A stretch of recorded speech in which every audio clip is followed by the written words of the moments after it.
Imagine. You wake to the sound of rain. A slow, steady rhythm, falling through the gray veil of a southern dawn.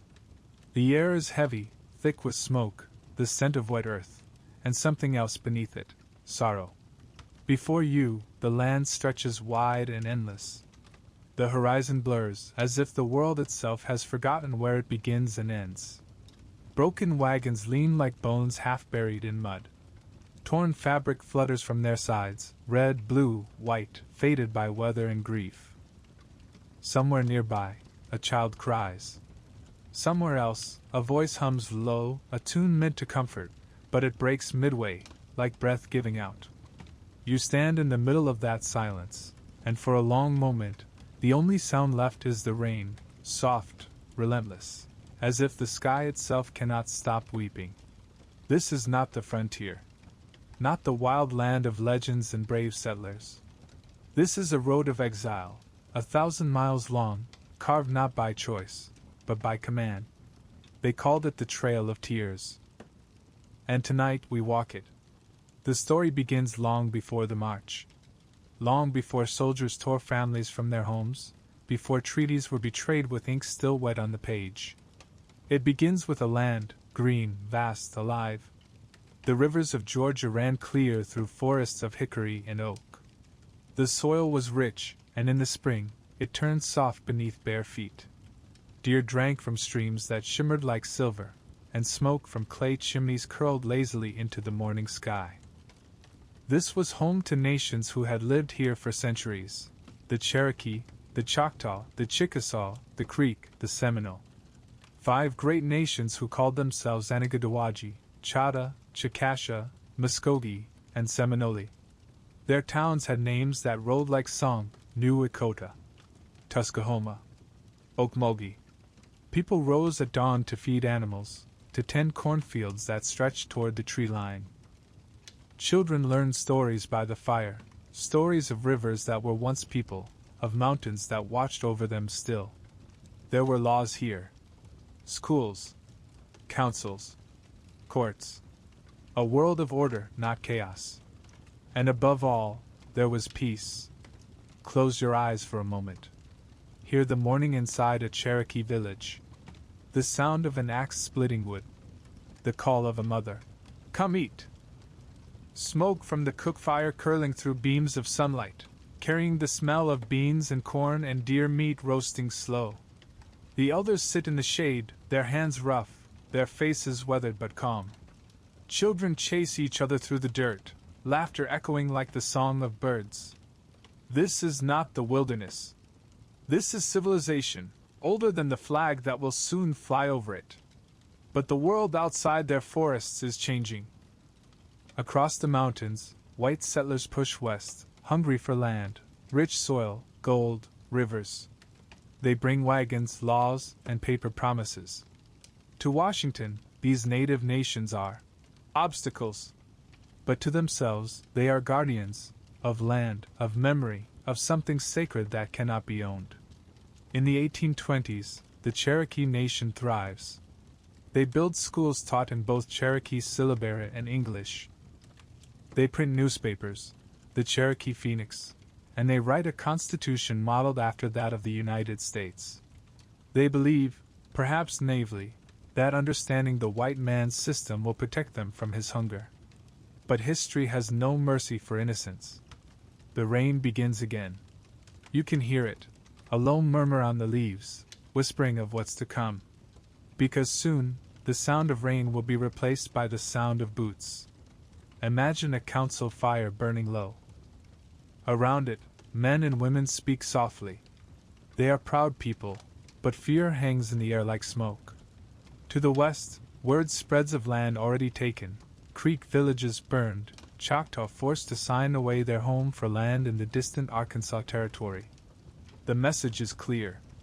The United States wants the East, and every native soul within it is in the way. But still, they hope. Still, they believe in the law. They send delegations to Washington, dressed in their finest, deerskin and coats of blue wool. They stand before Congress and plead not as savages, but as allies, neighbors, equals. For a moment, The dream of coexistence flickers. A small, fragile flame. And then, in 1828, gold is discovered in Georgia. The noise of it spreads like fire. Miners pour in by the thousands, tearing through rivers and mountains with shovels and greed. The Cherokee watch their forests split open, their sacred sites trampled. Their laws are ignored. Their land, their life, becomes a prize to be won. The governor of Georgia declares that Cherokee sovereignty no longer exists. White settlers stake claims, tear down fences, build homes on stolen ground. And over it all, the voice of President Andrew Jackson thunders through Congress. They have neither the intelligence, the industry, the moral habits, nor the desire of improvement which are essential to any favorable change in their condition. He smiles when he says it's for their own good. The trail of tears begins not with footsteps, but with signatures, with ink and lies and laws dressed as mercy. The Indian Removal Act of 1830 is passed. By a handful of votes, the fate of entire nations is sealed. The government calls it relocation. The people who will walk it call it what it truly is, death in motion. You feel the world shift. Rain becomes thunder. Thunder becomes the crack of a whip, the bark of an order shouted by men in uniform. The years that follow are years of defiance. Some nations, like the Choctaw, are forced out first, marched west under armed guard. Their dead are left by the road, their names carried only by memory. The Cherokee watch this and vow, not us. They turn to the Supreme Court. And in 1832 they win. Worcester versus Georgia. Chief Justice John Marshall writes that the Cherokee Nation is a distinct community occupying its own territory, in which the laws of Georgia can have no force. A moment of justice, clear as lightning in the storm. But Andrew Jackson shrugs. He is said to have sneered. John Marshall has made his decision, now let him enforce it. The flame of justice flickers once, then dies. Night falls on the southern hills. Somewhere, a Cherokee mother hums to her child, unaware that within a few years, that same path outside her cabin will carry soldiers and sorrow. The moon rises over forests that will soon be silent. And the land itself, the rivers, the trees, the stones, seems to whisper, something is ending. You walk a few steps forward in the dark. The mud sticks to your boots. The wind sighs through the pines. It's quiet, but it's the kind of quiet that happens just before the world breaks. The trail of tears hasn't begun yet. But the road is already waiting. Carved not by wagons, not by feet, but by the greed of men who believed they could own the earth itself.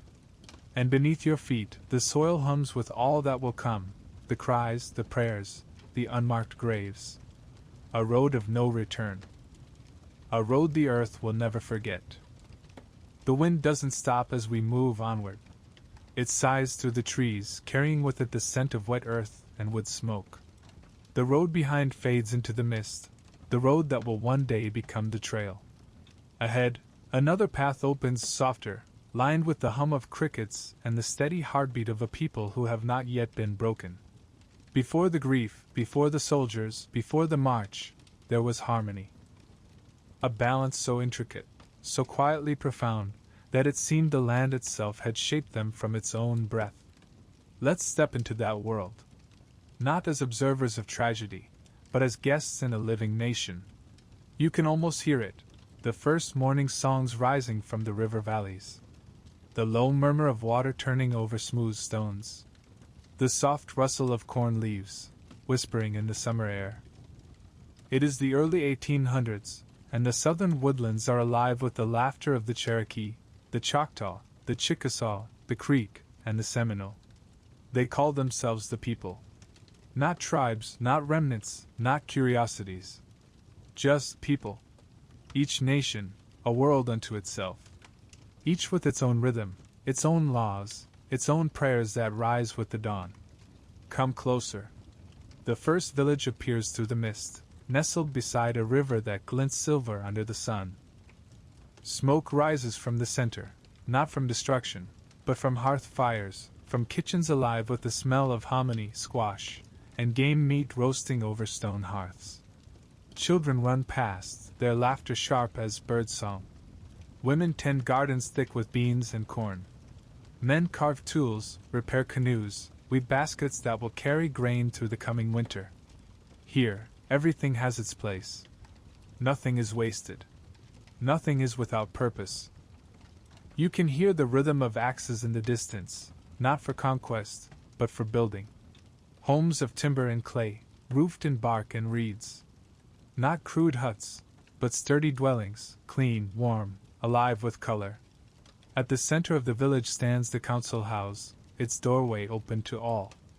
Inside, a fire burns low, eternal, sacred. Around it, elders sit cross-legged, their faces lined with wisdom that comes not from books, but from the earth itself. This is not the wilderness the settlers imagine. This is civilization, woven with patience and care. In the lands of the Cherokee, schools have already opened, classrooms where children learn to read both in English and in a new written Cherokee language, created by a man named Sequoyah. His people had once spoken only through memory and song. But Sequoyah, a quiet man with a sharp mind, watched how the white settlers used marks on paper to carry words across distance and time. So he invented his own. 86 symbols, each one carrying the sound of the Cherokee tongue. Within a few years, his syllabary spread like wildfire.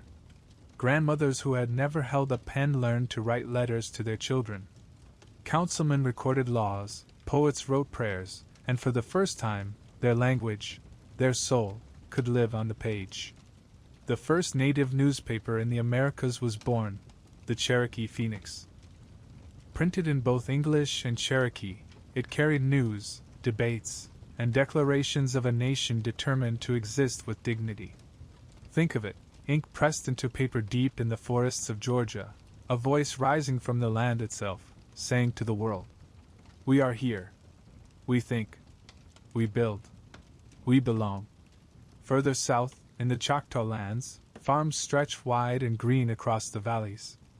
The soil is dark, rich, generous. Families tend rows of corn and beans, orchards of peaches and apples brought long ago by traders. Chickens cluck near the doorsteps. Horses stamp their hooves sleek and strong. The Choctaw are known for their diplomacy, their laws written with clarity and care. They hold councils under great trees, the wind threading through the leaves like a listener. They debate justice, land, and trade. Their words are deliberate, balanced, shaped by centuries of tradition. Nearby, the Chickasaw live in smaller, tighter communities, proud, resolute, their warriors respected far beyond their borders. They are the protectors, fierce in defense, yet measured in peace. They raise their children to know both courage and courtesy, both the spear and the song. To the east, the Creek, the Muskogee, build towns along rivers and plains. Their homes cluster around central squares where dances are held beneath the stars. Ceremonies mark the changing seasons. Each harvest is a renewal, each fire lit with prayer. And in the swamps and hammocks of Florida, the Seminole thrive, a mosaic of people, born of multiple nations and runaway slaves who found refuge among them. Here, in the tangle of cypress and sawgrass, freedom breathes. They are a new people, fierce and adaptable, blending languages, songs, and bloodlines into something entirely their own. 5 nations, 5 melodies, all distinct, yet intertwined like rivers flowing into the same sea. Look around this southern land, the forests of Georgia, the red clay of Alabama, the moss-draped bayous of Mississippi. This was not empty land. This was a living continent, patterned with stories and laws, with roads that stretched for miles, some paved with shells, others packed firm by centuries of travel. Trade routes wound through these woods long before the first American flag was sown. Canoes crossed rivers bearing goods, salt, skins, pottery, woven cloth. Each village a waypoint, each handshake a treaty. And in every direction, peace. Not absence of conflict, but balance. The kind of peace that comes when people know who they are, and where their roots reach. Night falls slowly in these lands. The light fades gold to blue, blue to indigo. Fireflies drift above the fields, their glow flickering like the breath of ancestors. Inside a home, a woman hums as she weaves. The sound of her loom mingles with the chirp of crickets. Each thread she pulls tight is another strand in the story of her people, the story of survival, of belonging. Her husband sits nearby, carving a wooden pipe, the smoke curling upward in soft spirals. He listens to her song, not with words, but with a kind of quiet reverence. Their children sleep on mats of woven cane. Outside, dogs stir and settle again. The night carries the scent of pine, river water, and cooking ash. This is the heartbeat of a world at peace with itself. And yet, beyond these forests, other drums begin to sound. They echo from Washington, from halls of power built on the very soil these people call sacred. Whispers of expansion. Manifest destiny. The belief that one race's progress is another's undoing. But here, in this moment before the storm, the nations of harmony still hold fast. They sign treaties in good faith, trusting words written by men who promise friendship. They adopt Western customs, not out of surrender, but strategy. They build schools, churches, farms. They wear coats and ties when meeting government agents, hoping to show that they are civilized, worthy equal. They speak English in the courts and Cherokee at home. They pray to the Christian God and still leave offerings for the old spirits that guard the rivers. They believe, perhaps too deeply, that reason and respect can protect them. And for a time, it seems to work. The harvests come. The schools thrive. The people laugh, dance, marry, build, dream. But under the roots, the ground is shifting. The soil that once gave life begins to tremble with the footsteps of those who want to take it. Imagine standing at the edge of a field at sunset. The corn rustles in the breeze, gold against the fading light. You hear the distant call of a whippoorwill, that haunting, solitary note that comes just before darkness. You feel the air change, cooler, heavier. The sky above the trees darkens not with clouds, but with uncertainty. You know, though you cannot say how, that this peace is temporary. That something vast and cruel is stirring just beyond the horizon. But for now, you breathe in the smell of rain-soaked earth, of cedar and firewood, and you hold on to it, because this is the last time the land will be whole. The night slips away almost without you noticing. The crickets fade. The mist begins to lift. And in its place, morning. But it's a different kind of dawn now. The sun no longer rises over untouched fields or quiet rivers. It rises over ambition, over a people determined to survive in a world that is changing faster than the wind can carry their names. We walk onward, past the stillness of the old harmony, into the age of imitation and hope, the years when the nations of the South reached out to the new world that pressed against them and tried, with quiet dignity, to meet it halfway. They would be called the 5 Civilized Tribes, a name the white world gave them, half admiration, half condescension, as though civilization were something that could be measured by how closely one resembled his conqueror. Imagine the Cherokee capital of New Echota in the early 1830s. The morning light spills through a canopy of oak and hickory trees. The sound of hammers and saws fills the air, the steady rhythm of construction, not war. Here, the streets are laid out neatly, each house built with care. 2-story wooden homes line the lanes, their shutters painted, their porches swept clean. At the town's heart stands the council house, broad and elegant, with whitewashed walls and tall windows that let in the glow of sunlight. Inside, men gather in coats and vests, their boots polished, their papers stacked in tidy piles. They speak English and Cherokee interchangeably. Some wear medals gifted by presidents, others carry the weight of ancestral authority. They debate, they argue, they write laws. Their constitution, drafted in 1827, mirrors that of the United States itself, a government with 3 branches, an elected principal chief, and a written Bill of Rights. They believe that by mastering the language and order of the new republic, they can secure their place beside it. But in this striving for equality, an ache lingers, because to be seen as civilized, they must constantly prove that they are not savage. You hear the printing press before you see it, the rhythmic clatter of type striking paper. Inside a wooden building, apprentices work with blackened hands, setting lines of text for the Cherokee Phoenix. Ink and smoke fill the air, mingling with the smell of damp paper. The press creaks like a heartbeat. On one side of the page, the words appear in English. On the other, in Sequoia's syllabary, a perfect reflection of a people walking in two worlds. The headlines speak of treaties, of land disputes, of schools and crops and church gatherings. But between the lines lies something deeper, a plea to be recognized as human. Each printed word is a shield, fragile, but defiant, against the growing tide of greed. The Choctaw, too, adapt swiftly. Their towns expand, their farms prosper. They establish laws written in both Choctaw and English, their legal codes influenced by American systems of justice. They trade cotton, build schools, send envoys to Washington. Missionaries teach children to read scripture, and the rhythm of hymns begins to echo through pine forests once filled with ancient chants. In the Chickasaw Nation, order and discipline are revered. Wealthier families build homes of brick, their fields lined with fences. They raise cattle and horses, and some even adopt the plantation system of their white neighbors, a dark inheritance, for some of them, like their white counterparts, now own enslaved people. It is a contradiction that cuts deep, a wound born from survival. To be seen as civilized, they adopt the customs of their oppressors, even those poisoned by cruelty. For some, it is strategy. For others, it becomes shame. Among the Creek, the Muskogee, towns flourish along the rivers. The people rebuild after years of civil war and invasion, uniting under laws that mix native council traditions with American-style governance.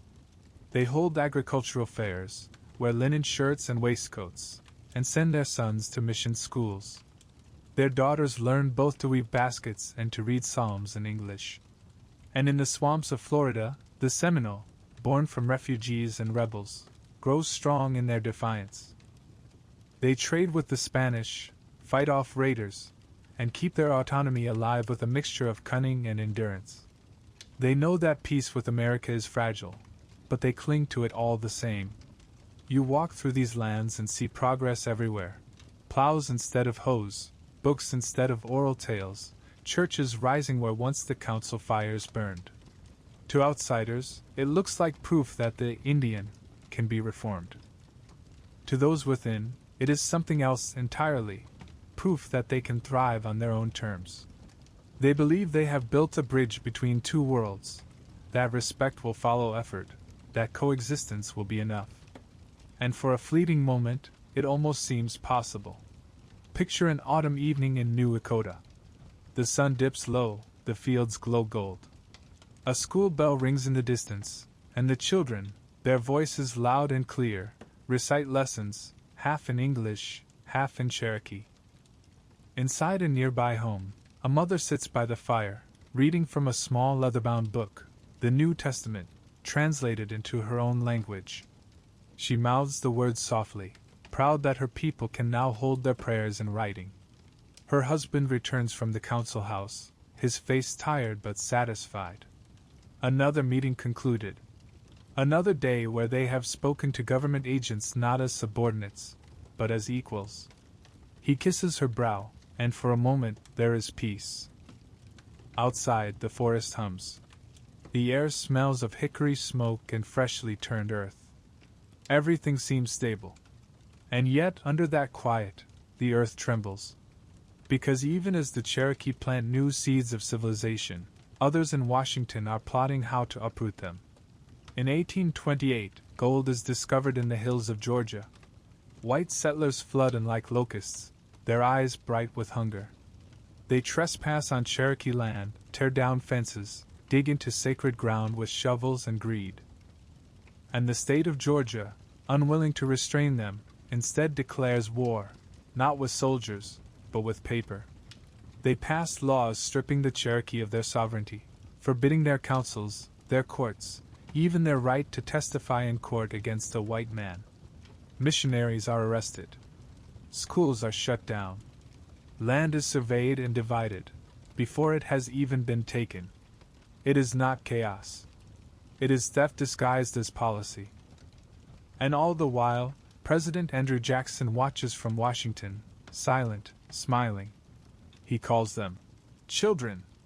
He claims that removal is an act of mercy, that the tribes will be happier in the West, away from the vices of white civilization. He tells Congress that he is saving them. He tells the people that he is protecting their progress. But beneath his words lies a simple truth: greed needs justification, and racism will always find it. In a Cherokee cabin near the Hiwassee River, a man sits by candlelight, writing in the new syllabary. His name is John Ross, principal chief of the Cherokee Nation. Half Scottish, half Cherokee, he bridges two worlds with grace and precision. His pen scratches furiously against the paper. Letters to Congress. Petitions to the President. Legal arguments invoking the Constitution itself. He believes, with unshakable faith, that if they can prove themselves lawful and rational, justice will follow. He doesn't yet understand that law will bend to power, and power will not bend to mercy. In 1832, their efforts reached the highest court in the land. Chief Justice John Marshall delivers his decision in Worcester v. Georgia. He declares that the Cherokee Nation is sovereign, that Georgia's laws have no authority there. It is a victory so rare, so clear, it feels divine. For a single breath in history, justice breathes through the halls of power. But Andrew Jackson, the man who should enforce it, refuses. He does not send troops to protect the Cherokee. He does not honor the court's decision. He lets silence do the work of destruction. And in that silence, the settlers move in. By 1835, the air itself feels heavier. Cherokee leaders hold emergency councils. They know their rights, but they also know the president's will.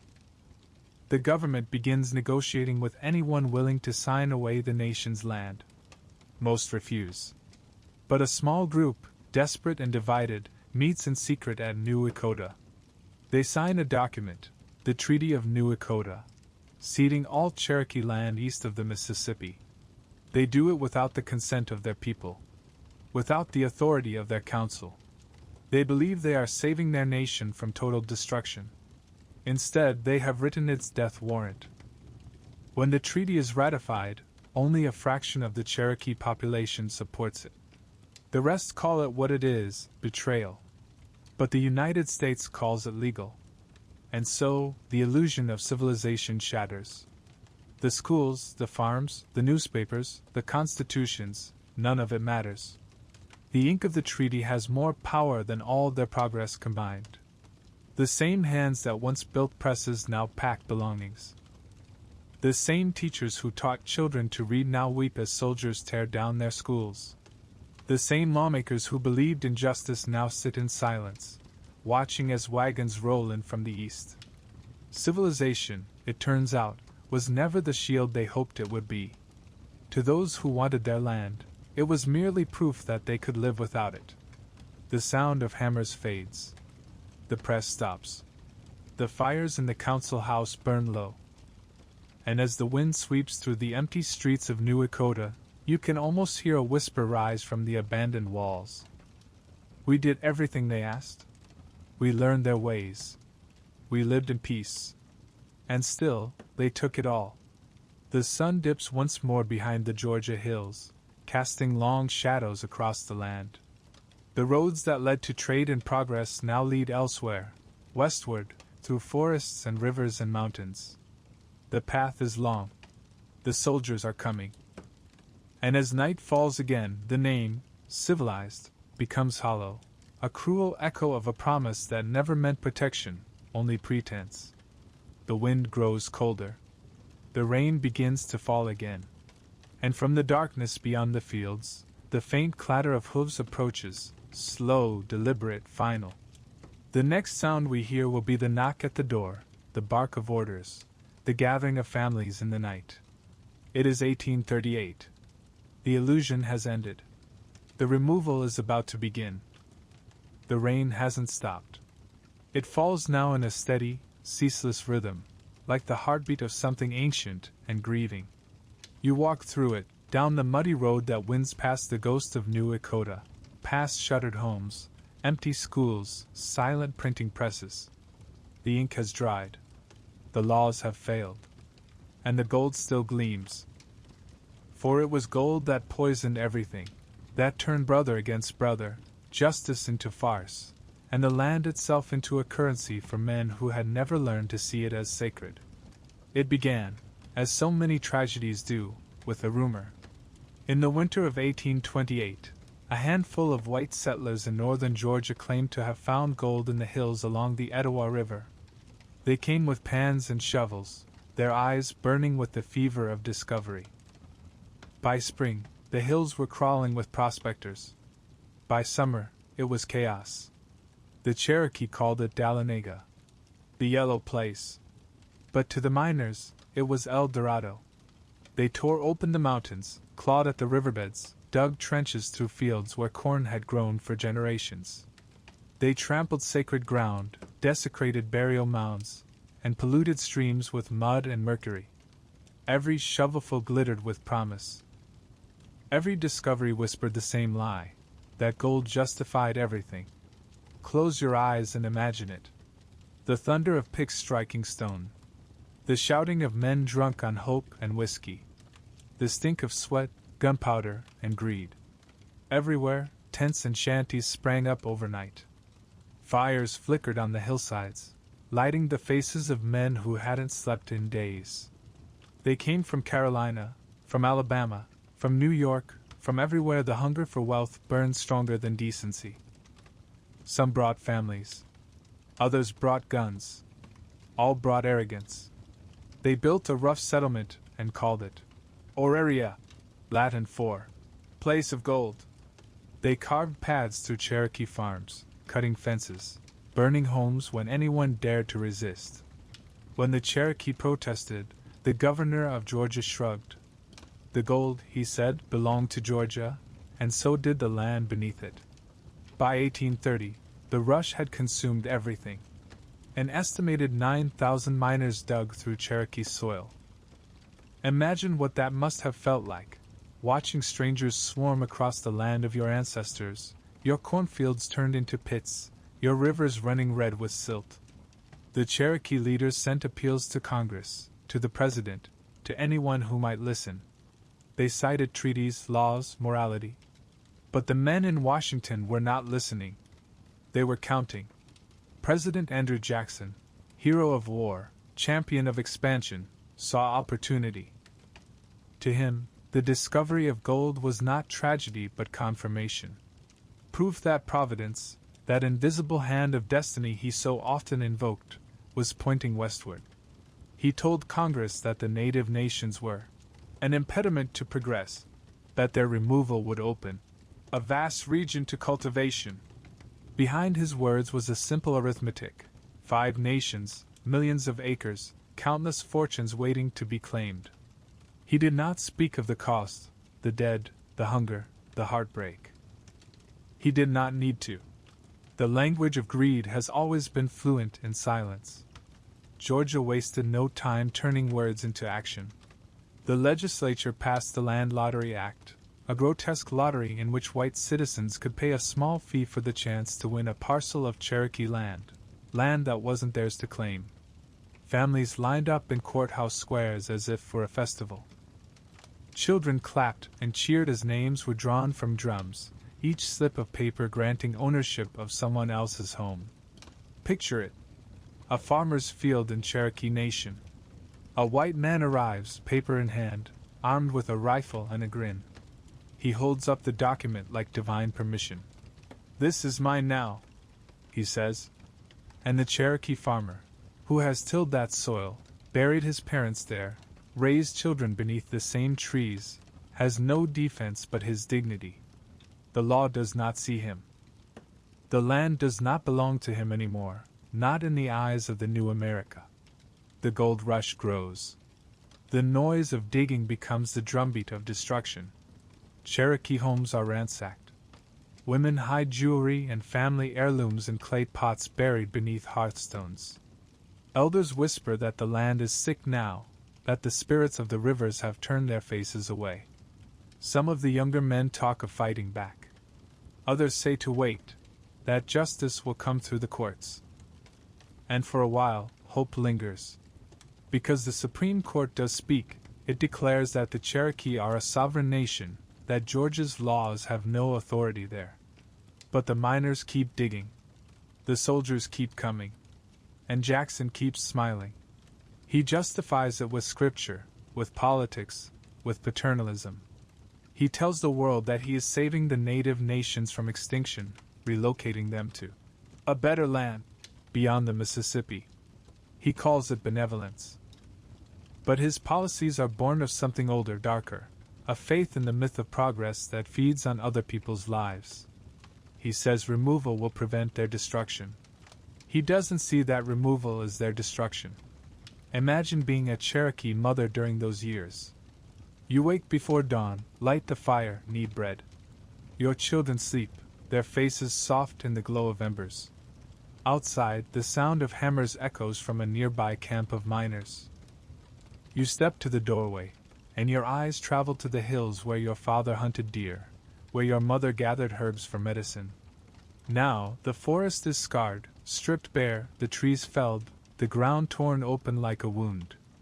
And you feel a fear you cannot name, because the world itself is being stolen while you stand upon it.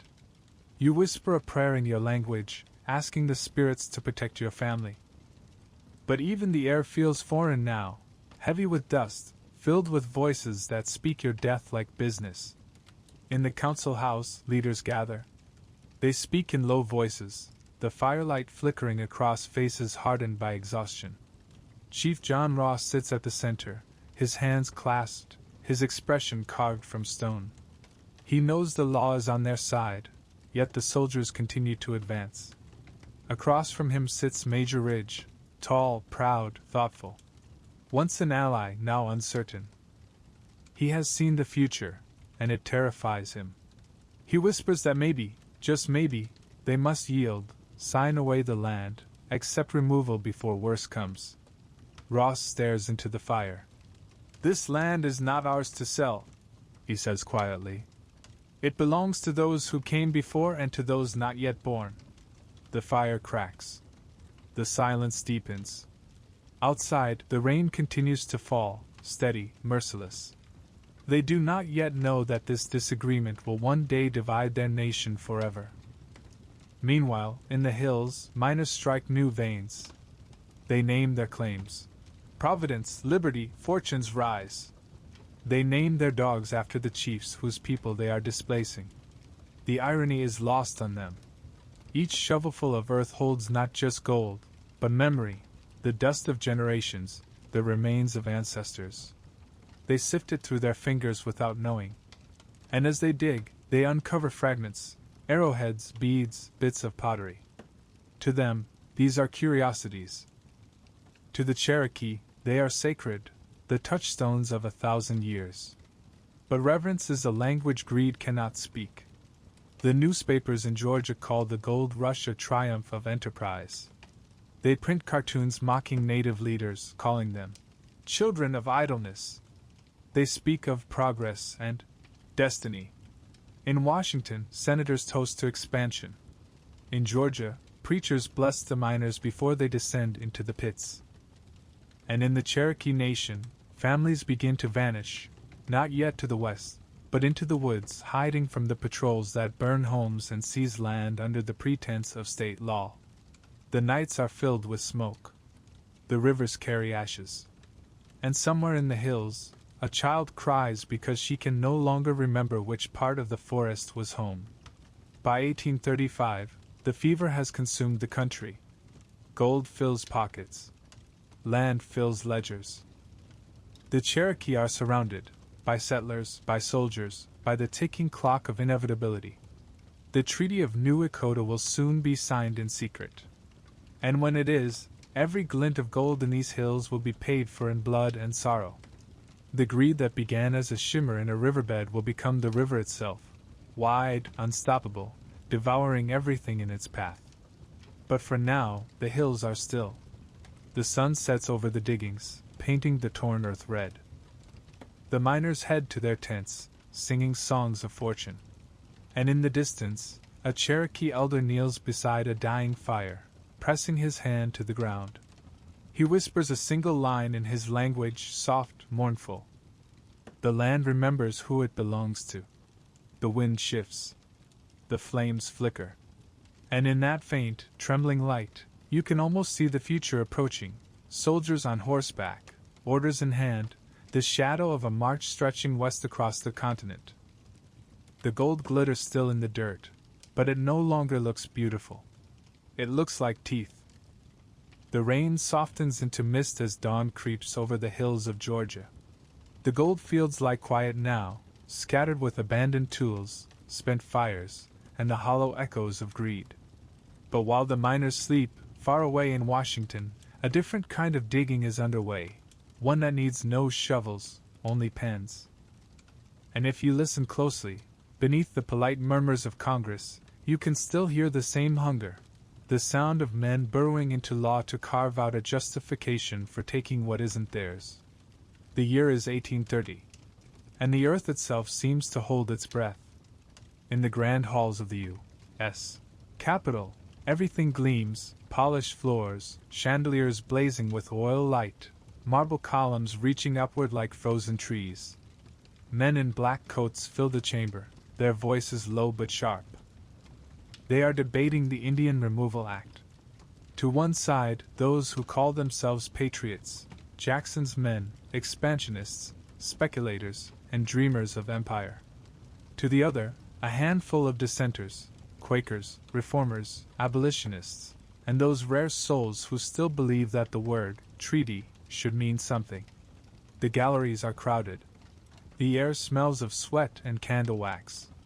Papers rustle like restless wings. And at the heart of it all stands President Andrew Jackson. He is 63 now, his once red hair turned the color of ash, his face cut with deep lines like the land he covets. To his supporters, he is a hero, the man who beat the British, the champion of the common man. To his enemies, he is a tyrant in homespun. But today, in this chamber, he is something else entirely, a man convinced that he is history's instrument. He rises to speak, his voice slow, heavy, measured. Every sentence rolls like a sermon, every word cloaked in the language of righteousness. It will place a dense and civilized population in large tracts of country now occupied by a few savage hunters. It will separate the Indians from immediate contact with settlements of whites, free them from the power of the states, enable them to pursue happiness in their own way. He pauses, looks around the room, and perhaps cause them to cast off their savage habits and become an interesting, civilized, and Christian community. Polite applause follows, the kind that tastes like guilt. Outside, the rain continues to fall. He does not mention that the tracts of country he promises the settlers already belong to others, to the Osage, the Pawnee, the Kiowa. He does not mention the broken promises, the years of treaties signed and ignored. He speaks instead of destiny, of progress, of God's will. He calls it mercy. He calls it civilization. But what he means is control. The words sound reasonable, even kind, when wrapped in silk and spoken beneath marble ceilings. But if you strip them bare, you can hear what they truly are, the language of erasure. The vote comes. It is close, agonizingly close. In the Senate, 28-19 in favor. In the House of Representatives, 102-97. 5 votes decide the fate of nations. 5 votes, a handful of men in polished shoes, sealing the future of tens of thousands who will soon walk barefoot through snow. The Indian Removal Act passes. Applause rises like a storm. and across the chamber, a few dissenters sit in silence, their faces pale. They know what this means. They know the polite words in the bill. Exchange, voluntary, mutual agreement, are a veil stretched thin over coercion and blood. Far to the south, the news travels slowly, carried by riders and rumors. When it reaches the Cherokee Nation, the council gathers in disbelief. Voluntary removal? They laugh bitterly. Nothing about this is voluntary. They know that the land west of the Mississippi, the so-called Indian Territory, is a wilderness of drought and dust, 1,000 miles from their homes. They know the promises will rot as quickly as the old ones. And still, they hold meetings, write petitions, send envoys. They cling to the hope that perhaps, somehow, decency will prevail. But in Washington, decency has already lost by 5 votes. You walk now through a Cherokee town in the months after the act's passing. It is summer, and the air hums with the sound of cicadas. Life continues. Children play, corn grows tall, horses stamp and snort in the pastures. But beneath the surface, unease spreads like a sickness. The people know what is coming. They can feel it in the way the soldiers look at them, in the tone of the white men who pass through the markets whispering of new lands. The Cherokee newspapers print editorials, eloquent, passionate defenses of sovereignty. They quote the Bible, the Constitution, the words of the founders. But every argument, no matter how sound, dissolves in the face of greed. Law cannot protect those the powerful have decided to erase. Meanwhile, the Creek, Choctaw, and Chickasaw are already under pressure. The ink on their own treaties is barely dry, and already the land speculators swarm like flies. Some sign under duress, their chiefs threatened or bribed. Others resist and are crushed by military force. In Mississippi, Choctaw families are herded westward under armed escort, their wagons creaking through rain and mud. They leave behind farms, churches, schools, the symbols of the civilization they were told would protect them. And as they march, soldiers mock them. See how well your civilization defends you now. The government calls it emigration. The soldiers call it duty.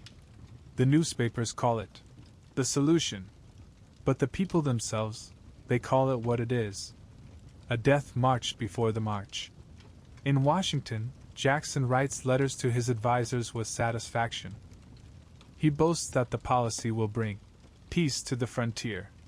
He envisions vast cotton fields stretching across what was once native land. And he sleeps soundly, convinced that history will remember him kindly. He cannot hear the future.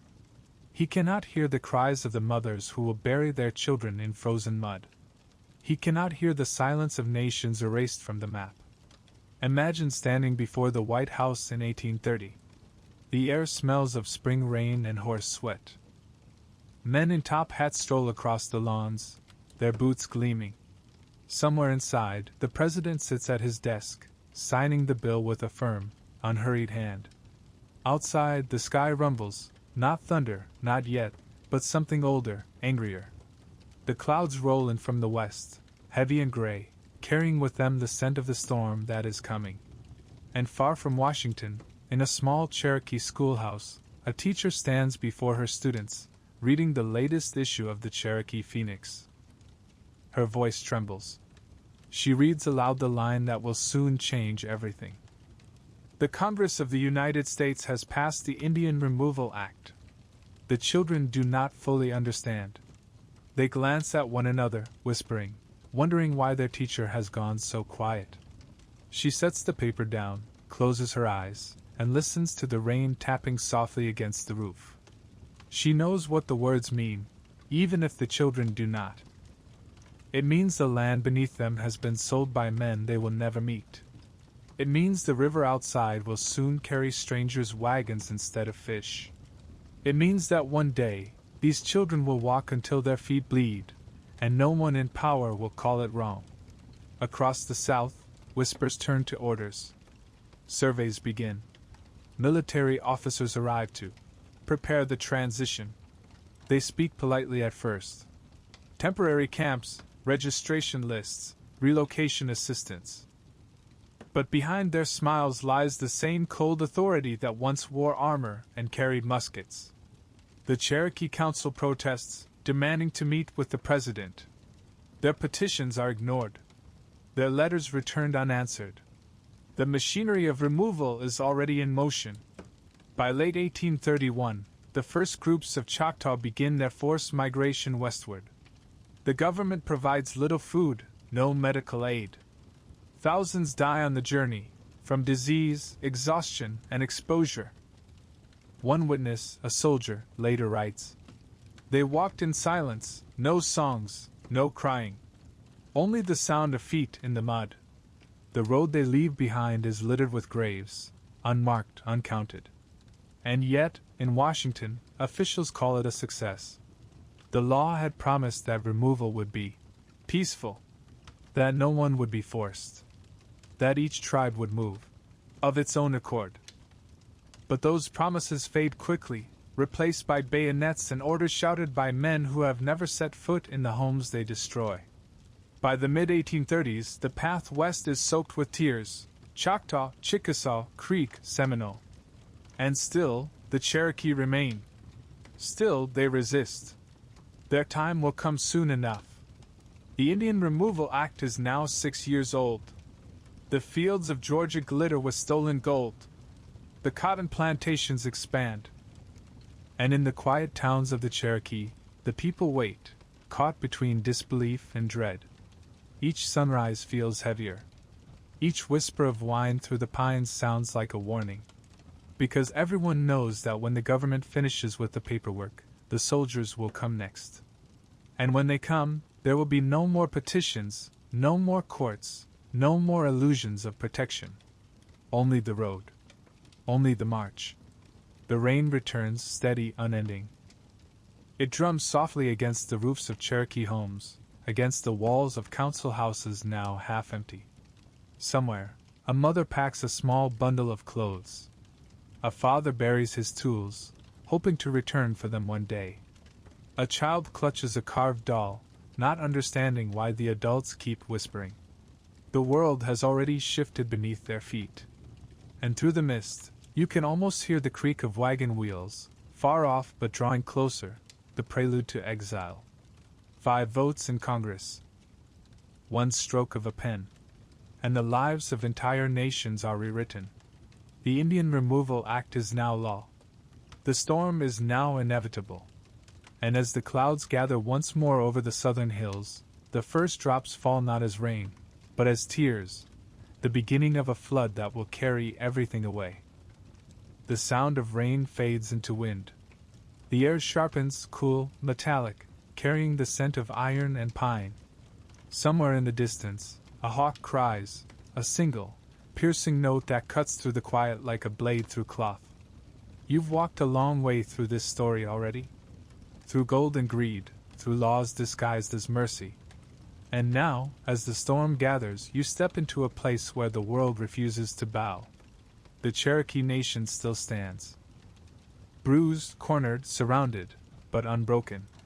The year is 1832.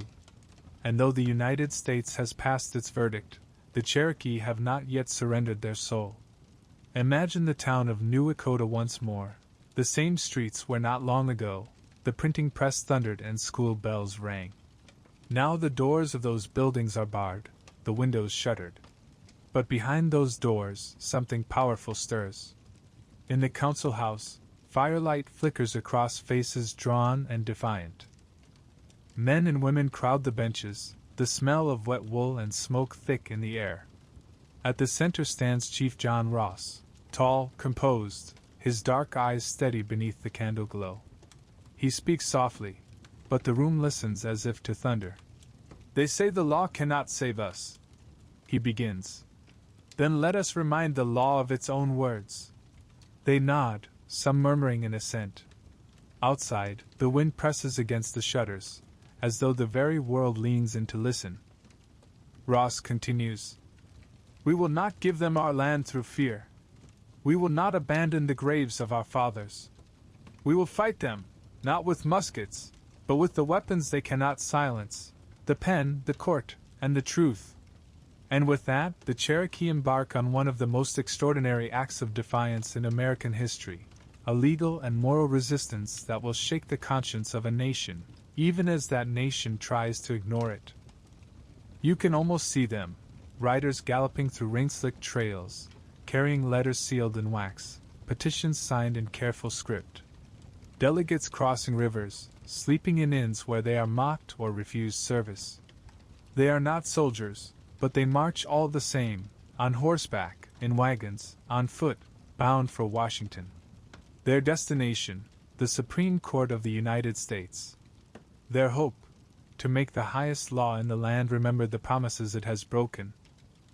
And in 1832, against all odds, they succeed. The case, Worcester versus Georgia, becomes a legend. Samuel Worcester, a missionary living among the Cherokee, is arrested by the state of Georgia for refusing to take an oath of allegiance. His imprisonment is a trap, a test case designed to reach the court.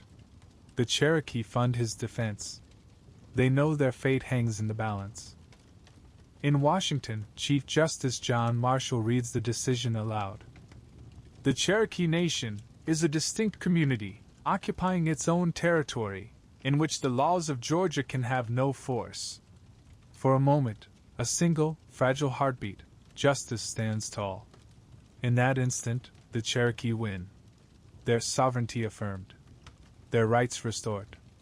The Constitution itself, speaking in their favor.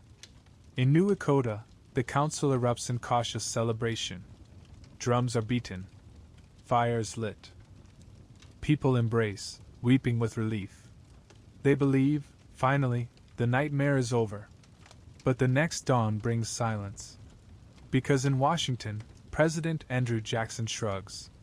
His voice, cold and dismissive, travels down the corridors of power. John Marshall has made his decision, now let him enforce it. He will do nothing. The army will not move to protect the Cherokee. The judgment of the highest court in the land becomes a ghost, beautiful, righteous, but powerless. The victory dies stillborn. Back in Georgia, the settlers waste no time. They cross rivers, cut down fences, build cabins on Cherokee farms. The state distributes land through its infamous lottery, slips of paper granting ownership of other people's homes. Soldiers look the other way. Sheriffs arrest anyone who dares to protest. Missionaries are jailed again. And yet, the Cherokee do not break. They rebuild their schools, restart their presses, and continue printing the Cherokee Phoenix. They write editorials denouncing the injustice, signing them not with bitterness but with clarity. We are not savages, one editorial reads. We are men of reason, and reason cannot be exiled. They hold council meetings under the trees, in barns, in secret if they must. Every law they pass, every word they print, every prayer they speak, an act of resistance. But even within the nation, cracks begin to show. Some are growing weary. Others fearful. Major Ridge, once one of the great warriors and statesmen, sits in silence by his fire, listening to the rain tapping the roof of his cabin. He knows what the others refuse to say aloud. The United States will not stop. He has seen the soldiers along the border, the surveyors marking land in secret, the settlers pouring in by the hundreds. He looks at his son, John Ridge, and says quietly, "If we do not leave on our own, they will drive us with guns. Perhaps better to go with dignity than to die without it." It is a terrible thought, born not of cowardice but of despair. Ross disagrees. To him, leaving is surrender. It means betraying every ancestor who tilled this soil, every grave under every oak. And so the Cherokee divide, between those who believe they can still fight through law, and those who think survival depends on compromise. The winter of 1834 settles heavy over the hills. Snow gathers in the fields, smoke curls from the chimneys, and the people wait. Every few weeks, new rumors arrive, that soldiers are coming, that treaties are being drafted without consent, that the president will soon solve the Indian problem. once and for all. The Cherokee go on planting corn, building homes, attending church. But underneath, the dread grows. And then, one night in 1835, a messenger rides through the dark, carrying news that chills even the bravest hearts. A treaty has been signed. In the town of New Echota, their own capital, a small faction calling themselves the Treaty Party has met in secret with U.S. officials. Major Ridge, his son John, Elias Boudinot, and a few others. Without the consent of Chief Ross, without the voice of the people, they have ceded all Cherokee lands east of the Mississippi. The price, $5 million, and the promise of land in Indian Territory. When the news spreads, grief turns to fury. Women weep openly in the streets. Men curse their own kin. They call the signers traitors. They call the treaty a lie. Ross sends immediate protests to Congress, denouncing it as fraud. But Washington accepts it gladly. For them, it is the legal fiction they have been waiting for, a piece of paper to justify everything that will follow. The Senate ratifies it by a single vote. One vote. One stroke of a pen. And the fate of an entire nation is sealed. But still, the Cherokee resist. For 3 years after the Treaty of New Echota, they refused to leave. They filed petitions, more than 15,000 signatures, nearly the entire nation united against removal. They plead with Congress, quoting scripture and law alike. We have neither sold nor surrendered our country. We are still in possession of our homes. We have been deceived by a few unfaithful men. But no one listens. The government's patience thins. And in 1838, President Martin Van Buren, Jackson's successor, issues the final order. Picture it, a summer morning, quiet, humid. Mist rising off the Tennessee River. Birdsong broken by the sudden thunder of hoofs. Troops ride into Cherokee villages, 7,000 soldiers under the command of General Winfield Scott. They come not with negotiation but with rifles and bayonets. They give the people minutes, sometimes only moments, to gather their belongings. Old women are lifted from their beds, children pulled from play. Doors are kicked in. Pots left boiling. Fires left burning. Families are herded at gunpoint into makeshift stockades, crude wooden pens surrounded by mud and disease. The resistance, after years of words and law, finally meets its end in force. John Ross stands helpless as soldiers drag his neighbors from their homes. He pleads for time, for mercy. But the soldiers have orders, and orders do not feel. As night falls over the mountains, fires burn in the valleys, the homes of the Cherokee, torched one by one. The air smells of smoke, pine, and heartbreak. Ross walks the camp, comforting the imprisoned, promising that he will find a way to bring them safely to the west. He still believes, even now, that survival is a form of victory. And though his people have lost everything, they still carry something no law or army can extinguish: their identity, their songs, their stories, their names. The resistance has failed in the courts, but not in spirit. Every prayer whispered that night is defiance. Every mother clutching her child, every elder refusing to weep before the soldiers, resistance. The Cherokee do not surrender. They endure. And when the soldiers finally march them west, through heat and cold, through hunger and snow, their steps will not just mark the path of exile, but of courage. Because even stripped of land, they are still a nation. Even silenced, they still carry their language on their tongues, their ancestors in their hearts. The world will call what comes next the Trail of Tears. But to them, it is something deeper, the road where resistance becomes memory, and memory becomes survival. The wind rises again, cold and solemn. Somewhere in the dark, a single drum beats, faint, distant, steady. It is not a song of victory. It is the heartbeat of a people who refuse to vanish quietly. And as you walk with them now, the rain returns, soft, endless, falling on the ashes of homes and the faces of the unbowed. The road stretches ahead, long and unforgiving, but they will walk it with their heads high. Because though their resistance could not stop the march, it preserved something far greater, the unbroken spirit of a nation that will outlive every empire that tried to erase it. The rain lingers through the night. It clings to the roofs of the stockades, dripping from rough-hewn beams, pooling in the mud where children sleep.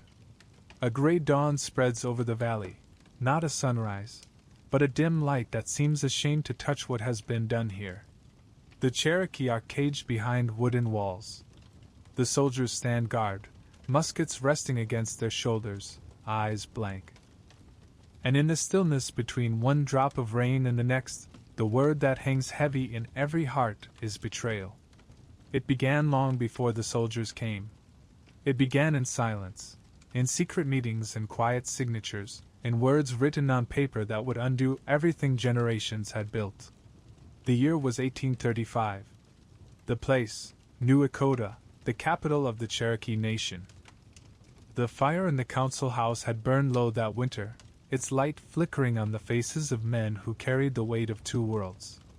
Major Ridge sat at the head of the table, his broad shoulders hunched, eyes dark with exhaustion. Beside him were his son, John Ridge, and his nephew, Elias Boudinot, the former editor of the Cherokee Phoenix.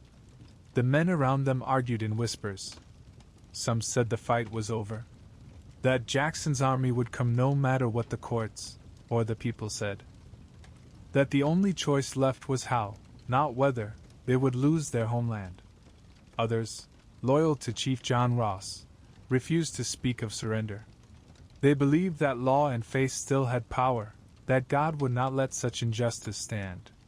But that night, the Ridges made their decision. They would sign. Picture the scene, the inkpot, the quill trembling slightly in the cold. The silence before the first pen stroke. They knew it was forbidden. They knew they had no authority. They knew that their names, once honored, would be cursed for generations. But in their hearts, they believed they were saving what could still be saved, the lives of their people, if not the land beneath their feet. And so they wrote the Treaty of New Echota. It promised $5 million in compensation, new land in the West, and protection from further encroachment. But no amount of gold could balance the cost. What they signed away was not a possession, it was the soul of a nation. When word reached Chief John Ross, he rode through the night to New Echota, the hooves of his horse throwing sparks on the frozen road. He burst through the council doors and demanded to see the treaty. When he read it, his hands shook with fury. "This is treason," he said quietly, "and it will bring death to us all."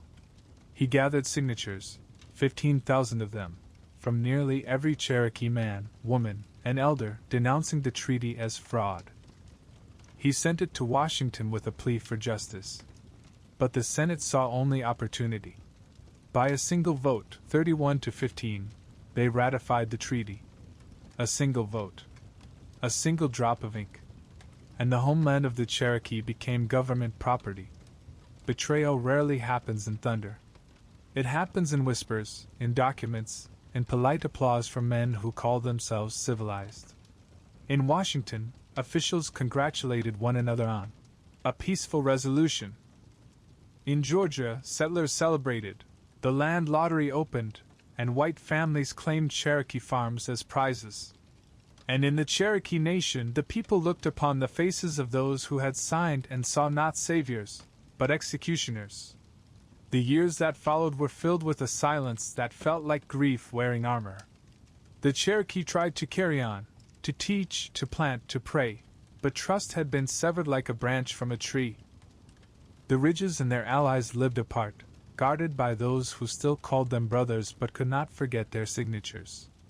Ross, meanwhile, traveled endlessly between his people and Washington, pleading for time, for reason, for mercy. None came. By 1838, the patience of the United States had expired.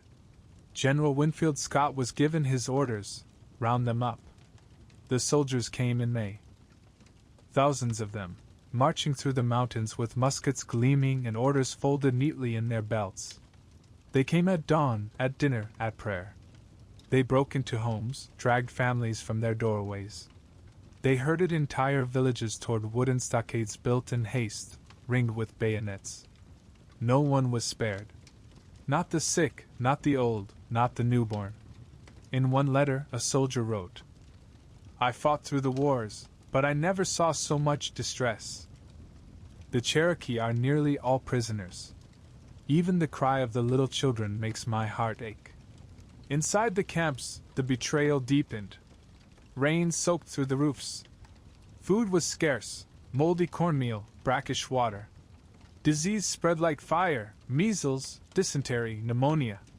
The soldiers had orders to show restraint, but power corrupts quickly when it faces no consequence. There were beatings. There were thefts. There were stories whispered of worse. The Cherokee huddled together, praying in low voices, trying to remember the songs that once rose freely under open skies. But in every face you could see it, the shadow of disbelief. How could a nation that called itself Christian do this? How could the law they had trusted turn so completely against them? Even now, some refused to leave the stockades, clinging to the hope that Ross would return with new orders, that someone in Washington would realize the horror and stop it. But no one came. John Ross did return, but only to negotiate for delay, to buy time. He begged General Scott to postpone the march until autumn, when the summer heat and disease might pass. Scott, a man not without sympathy, agreed. He promised that Ross himself could oversee the removal, that his people might travel and organize detachments instead of chaos. It was a small mercy in a vast sea of cruelty.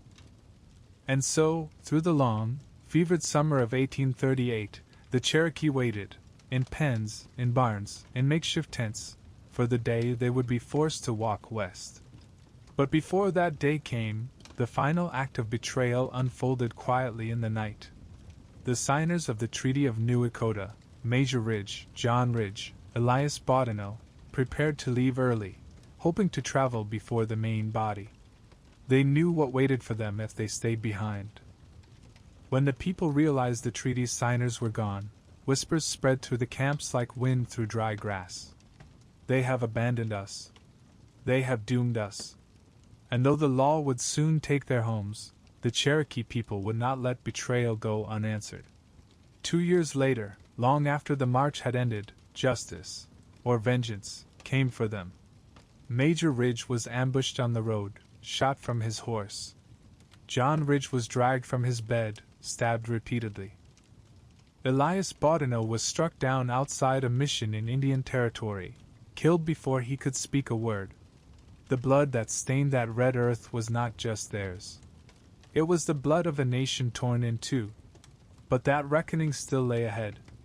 For now, in the final months before the trail, betrayal had another face, that of silence from those who could have stopped it.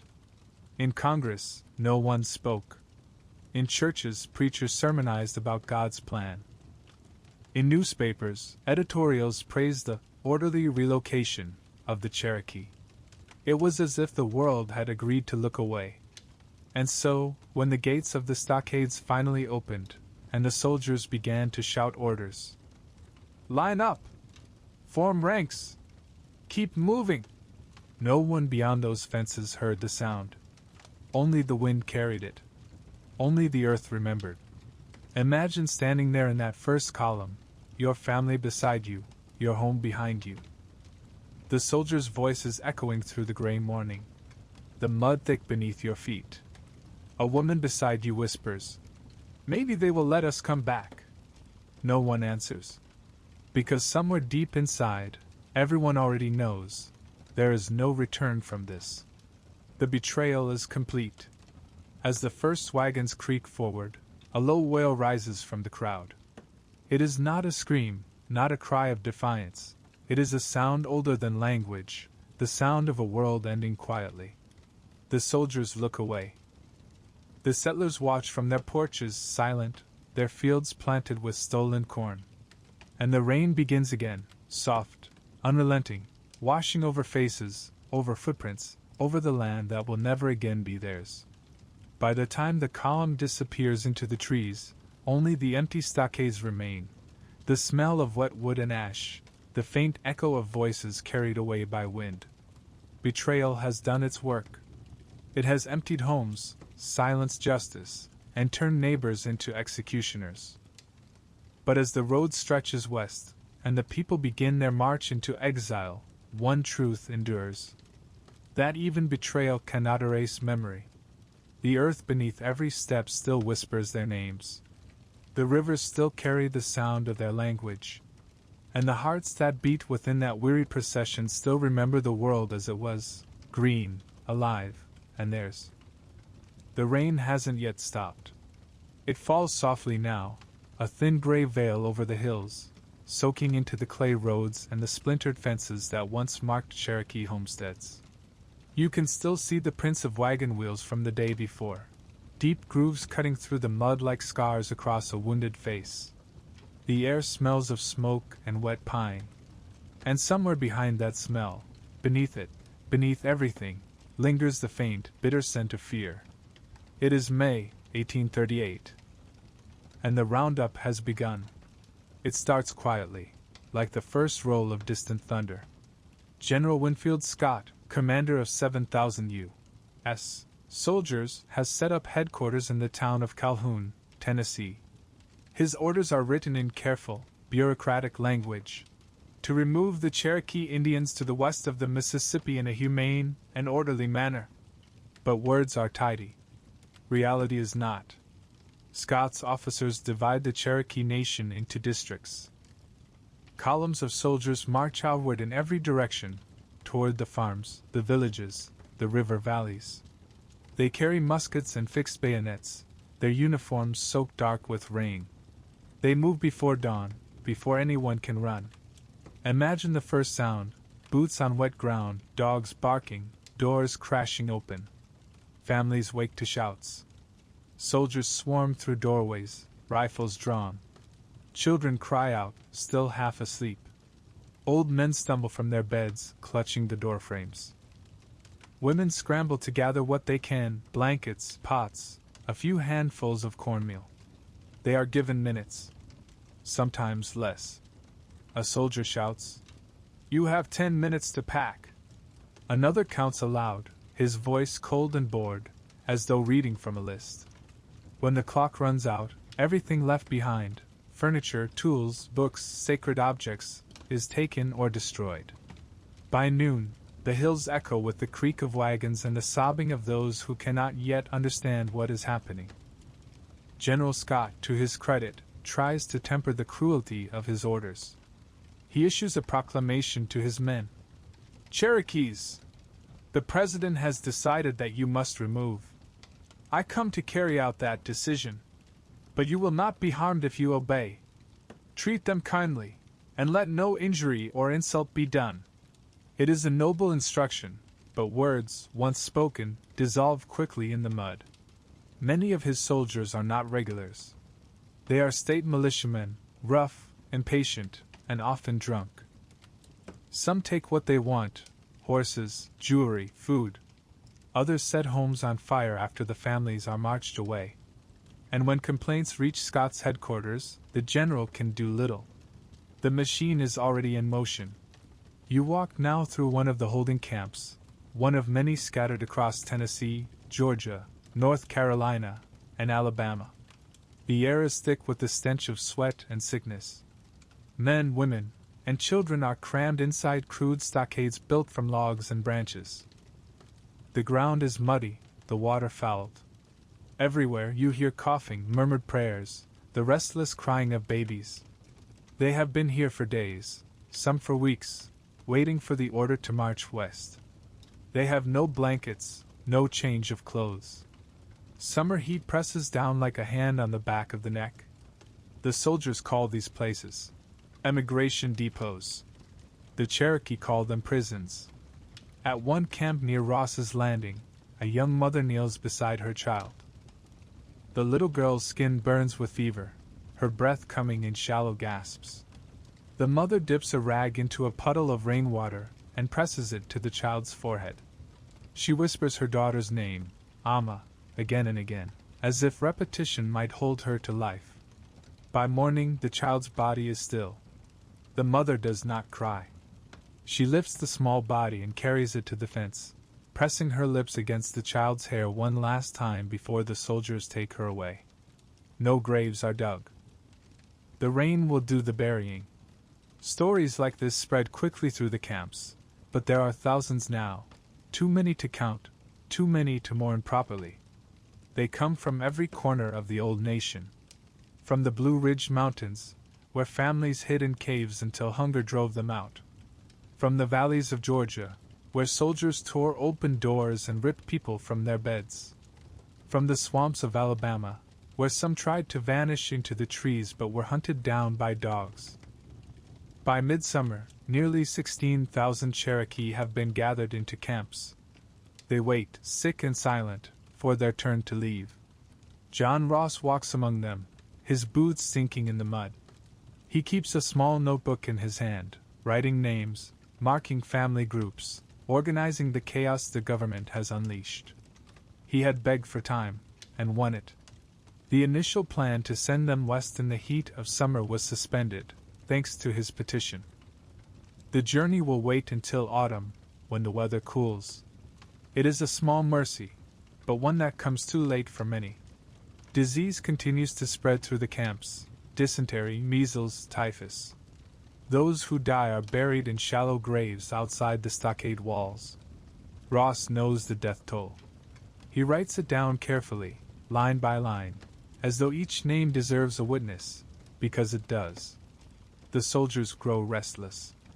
They do not understand why the Cherokee are still here. To them, this delay feels like insubordination, like resistance. But to the Cherokee, waiting is survival. Ross uses the time to plan, to negotiate the logistics of the march. He insists that his people, not the soldiers, lead the emigration, that they travel in detachments under their own chiefs and ministers. He hopes this will keep families together, prevent chaos, give them a shred of dignity in exile. General Scott, weary of the suffering, agrees. The preparations begin, wagons repaired, oxen gathered, meager supplies distributed. Each family is allotted one blanket, a few pounds of flour, a little salt, maybe a pot if they're lucky. It will not be enough. Imagine the camps at twilight, thousands of fires flickering like trapped stars behind the fences. The air hums with low voices. An old man hums an ancient song, his voice rough but steady. A woman combs her daughter's hair with a carved bone comb, trying to make her look beautiful even here, even now. A preacher kneels in the mud, praying in both Cherokee and English. "We are strangers in our own land," he says softly. "But the Creator walks with us still." Somewhere beyond the fence, a soldier coughs, then laughs. The sound feels cruel simply because it's careless. In late August, the first deaths from starvation begin. Rations have spoiled. The supply wagons are empty. The government agents claim the next shipment is coming. Soon. Soon is a word that breaks differently when you are hungry. Ross sends desperate letters to Washington, pleading for provisions. Days later, a response arrives, bureaucratic, polite, meaningless. By now, even the soldiers are uneasy. They have seen the fevers, the burial mounds, the hollow eyes. One writes in his diary, "It is a sight to chill the heart. These people die not from violence, but neglect." When September finally arrives, a change in the air stirs, cooler, drier. The hills shimmer gold and crimson as autumn takes hold. The time has come. Ross gathers the headmen beneath the thin roof of his tent. Maps are spread out before them, lines drawn westward toward a land most have never seen. The march will be divided into 13 detachments, each with a leader, each following a different route. More than 1,000 miles of forests, rivers, and plains lie between them and their so-called new home in Indian Territory. Ross closes the meeting with quiet words. "We cannot choose our fate, but we can choose our way through it." In the morning, the gates of the stockades open. The soldiers shout orders. wagons creak forward. The air is filled with the sound of chains, hooves, crying, and prayer. Old men lean on canes, children cling to their mothers' skirts, the sick are lifted into wagons padded with straw. Those who can walk, walk. Those who cannot are carried, or left. Behind them, their homes stand empty, their fires long cold. The first detachments begin their march west, slow, uncertain, each step sinking into the mud like the footnote of a tragedy already written. The sound is unforgettable. The shuffle of feet, the creak of wheels, the groan of oxen, the coughs, the whispered names of those already lost. The soldiers ride alongside, some silent, others shouting to keep pace. The road stretches ahead, endless. Behind them, the mountains fade into mist. At night, they camp in open fields, shivering beneath thin blankets. Fires burn low. The stars above are sharp and cold. People huddle close, sharing what little food they have left. Some sing softly in their language, hymns learned from missionaries mixed with the older songs of their ancestors. The melodies twist together, both sorrowful and strong. The Creator is with us, an old woman murmurs. He walks this road too. Her words drift upward with the smoke, swallowed by the vast, uncaring sky. Back in the east, the settlers move into Cherokee homes. They find plows still leaning against fences, half-baked bread in cold ovens, toys scattered across dirt floors. They say the land feels strange, that the nights are too quiet, that the wind seems to whisper in a language they cannot understand. But they do not stop to listen. They plant new crops, light new fires, and rename the towns. The old names fade, but not entirely. They linger in the rivers, in the ridges, in the air that still holds the echo of those who were taken from it. By late October, all the camps are empty. The last of the Cherokee have been gathered, counted, assigned to their detachments. The roundup is over. In less than 6 months, an entire nation has been uprooted, 16,000 souls herded from their homes into exile. And though the soldiers believe their work is done, it has only begun. Because the journey that follows, the 1,000-mile road through winter's teeth, will claim more lives than all the guns and greed that preceded it. The roundup was the breaking. The march will be the bleeding. As you stand on the edge of that emptied land, the wind rises, carrying the smell of rain and wood smoke and something else, the faint echo of voices, still singing in the distance. They are moving west now, step by step, carrying everything they are in their hearts and their memories. The road behind them is silence. The road ahead is sorrow. And yet, somehow, they keep walking. Because there is no other choice. The road stretches out before them like a wound across the land. Brown mud, black stone, the pale shimmer of frost where the morning light touches it. The wagons creak. The oxen groan. The sound of thousands of feet fills the valley, soft, rhythmic, endless, like the pulse of something ancient breaking and yet refusing to die. It is late October, 1838. The air smells of wood smoke and wet leaves. And the Cherokee Nation, 16,000 men, women, and children, begins its long walk west. You can see them moving in slow procession through the hills of Tennessee. Families wrapped in threadbare blankets. Old men leaning on sticks. Children too small to walk lifted into wagons lined with straw. The rain that fell through the summer has hardened into cold mud, sucking at their feet, swallowing their tracks. Soldiers ride alongside, their breath fogging in the cold. Some are quiet, eyes downcast. Others bark orders with weary impatience. A few look away entirely, pretending they cannot see the faces of those they are driving from their homes. The sound of crying has already grown dull, not for lack of grief, but from exhaustion. Grief, when it has no place to go, becomes silence. At the head of one of the detachments rides Chief John Ross. His expression is unreadable, part leader, part mourner, part ghost. He had hoped for dignity in exile, for a march led by their own people rather than soldiers' guns. But there is no dignity in hunger, no order in sorrow. He keeps count of the dead in his notebook, the same one he carried through the camps. He writes their names carefully, each one a small act of remembrance against the tide of forgetting. Sometimes, at night, he closes the book and stares into the fire. He does not pray aloud anymore. He has seen too many prayers answered with silence. The first weeks pass slowly. They move maybe 12-15 miles a day. The roads are thick with ruts, the bridges rotten. Rivers swell from the autumn rains, forcing the wagons to wait for ferries that never come. Children grow sick. The old begin to stumble. When one collapses, the march halts just long enough for a shallow grave to be dug. Sometimes a hymn is sung. Sometimes there isn't time. They say the hardest part isn't the walking, it's the stopping. Every time the line pauses, someone does not rise again. Imagine the nights. The cold seeps through every layer of cloth, turning breath into fog and fingers numb as bone. Fires are few, wood is scarce, and the soldiers fear the flames will reveal their position. So the Cherokee huddle close in the dark, the only warmth coming from one another. Mothers cradle their children, whispering lullabies from the old world, songs of rivers, of stars, of home. The language itself becomes a kind of shelter. Somewhere nearby, a man plucks at a handmade fiddle. The melody trembles, thin and sweet, until the wind carries it away. By early November, frost rims the grass each morning. The days shorten.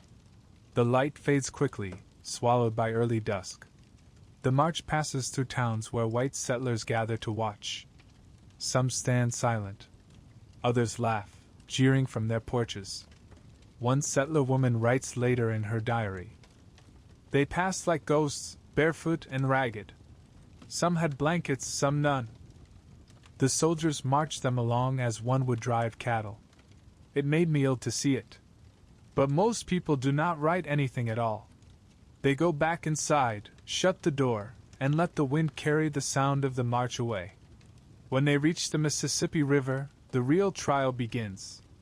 The water is wide and gray, the current fierce with winter rain. The ferries are few, the wait endless.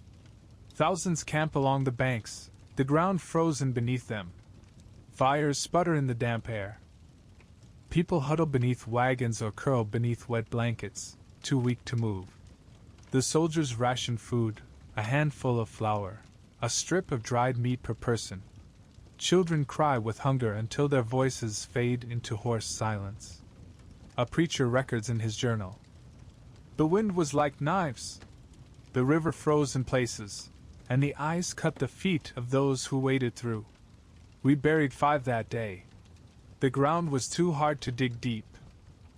There are stories from that crossing, stories passed down quietly, as if even memory itself hesitates to speak too loud. A mother who carried her infant wrapped against her chest, only to find the child cold and still when she reached the far bank. A young man who refused to leave his wife's body, though the soldiers dragged at his arms until he fell beside her. A boy of 9 who stopped walking and never started again. The river swallowed them all, not in one moment, but slowly, over weeks and miles, over every step westward. And still, the march continued. After the Mississippi, the land opened wide, flat plains stretching beneath a sky so vast it made the people feel small as dust. The wind never stopped. It howled through the wagons, tore at their blankets, filled their mouths with grit. They called it the wind of forgetting, because it seemed determined to strip away everything that reminded them of home. Some prayed to the Creator for strength. Some cursed the white men and the God who allowed such cruelty. Others said nothing at all. Silence, after a time, becomes its own kind of prayer. As November turned to December, the cold deepened. Snow began to fall, not softly, but in heavy sheets that blurred the horizon. The march slowed to a crawl. They used their blankets as coats, their coats as bedding. When food ran out, they boiled bark and roots, scraping the frost from stones to drink melted snow.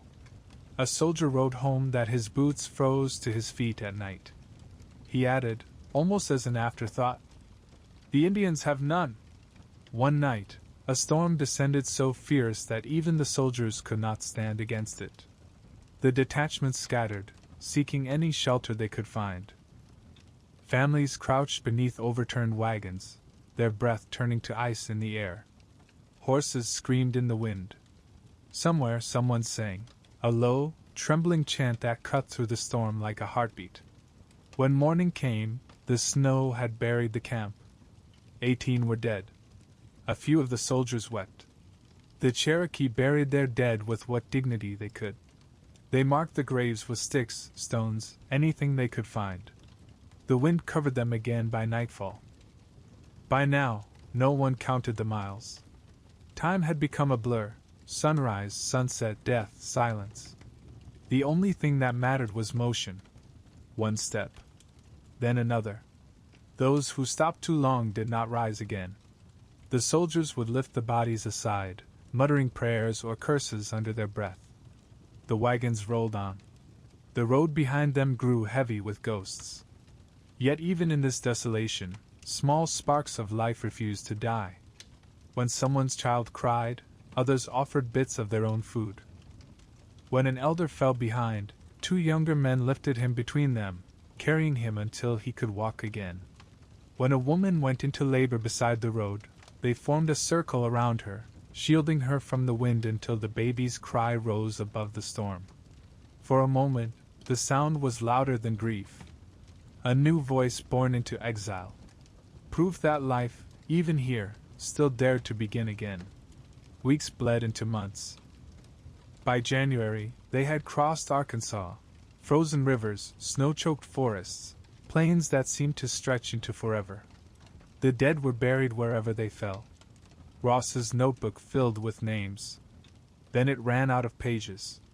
He began writing on scraps of cloth, on the backs of maps, on anything that could bear witness.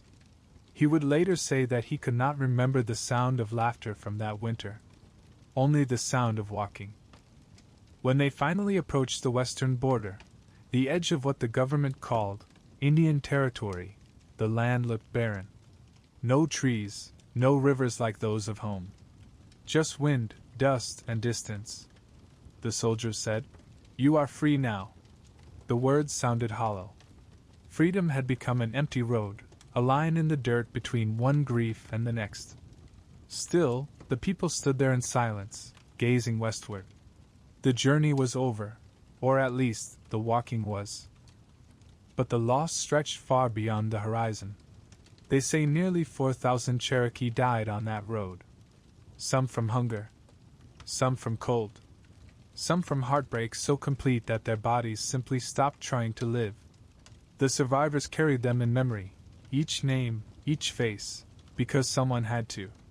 Even now, the descendants of those who walked still speak their stories softly, as if afraid the wind might steal them away. The road behind them is quiet now, overgrown with grass. But if you walk it at dusk, when the air turns cold and the sky bruises purple, you might hear it still. The faint shuffle of feet, the whisper of wheels, the ghostly murmur of 1,000 voices speaking softly in a language older than sorrow. The march has ended. The trail remains.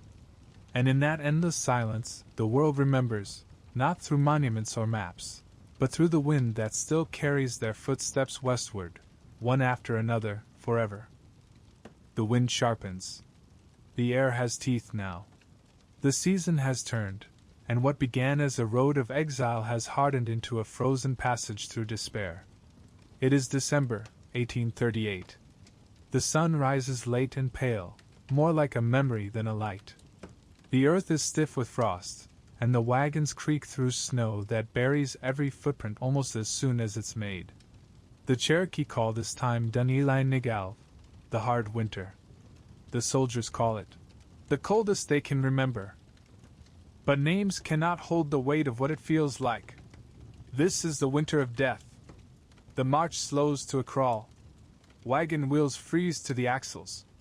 Horses and oxen collapse in the road. People wrap their feet in rags, in scraps of bark, in anything that will keep the skin from splitting. Still, the frost bites through. Toes turn black. Children's lips crack and bleed. Every breath becomes a knife drawn inward. Snow muffles the sound of the march, so that everything feels like a dream, slow, distant, and cruelly quiet. The only things that break the silence are coughing, the creak of leather harness, the sharp crack of branches beneath boots. The soldiers no longer count the miles. The Cherokee no longer asks how far remains. Time itself has frozen. Imagine standing on that road, breath steaming, fingers numb, your world narrowed to the next step, and the next, and the next. Your body aches for warmth that never comes.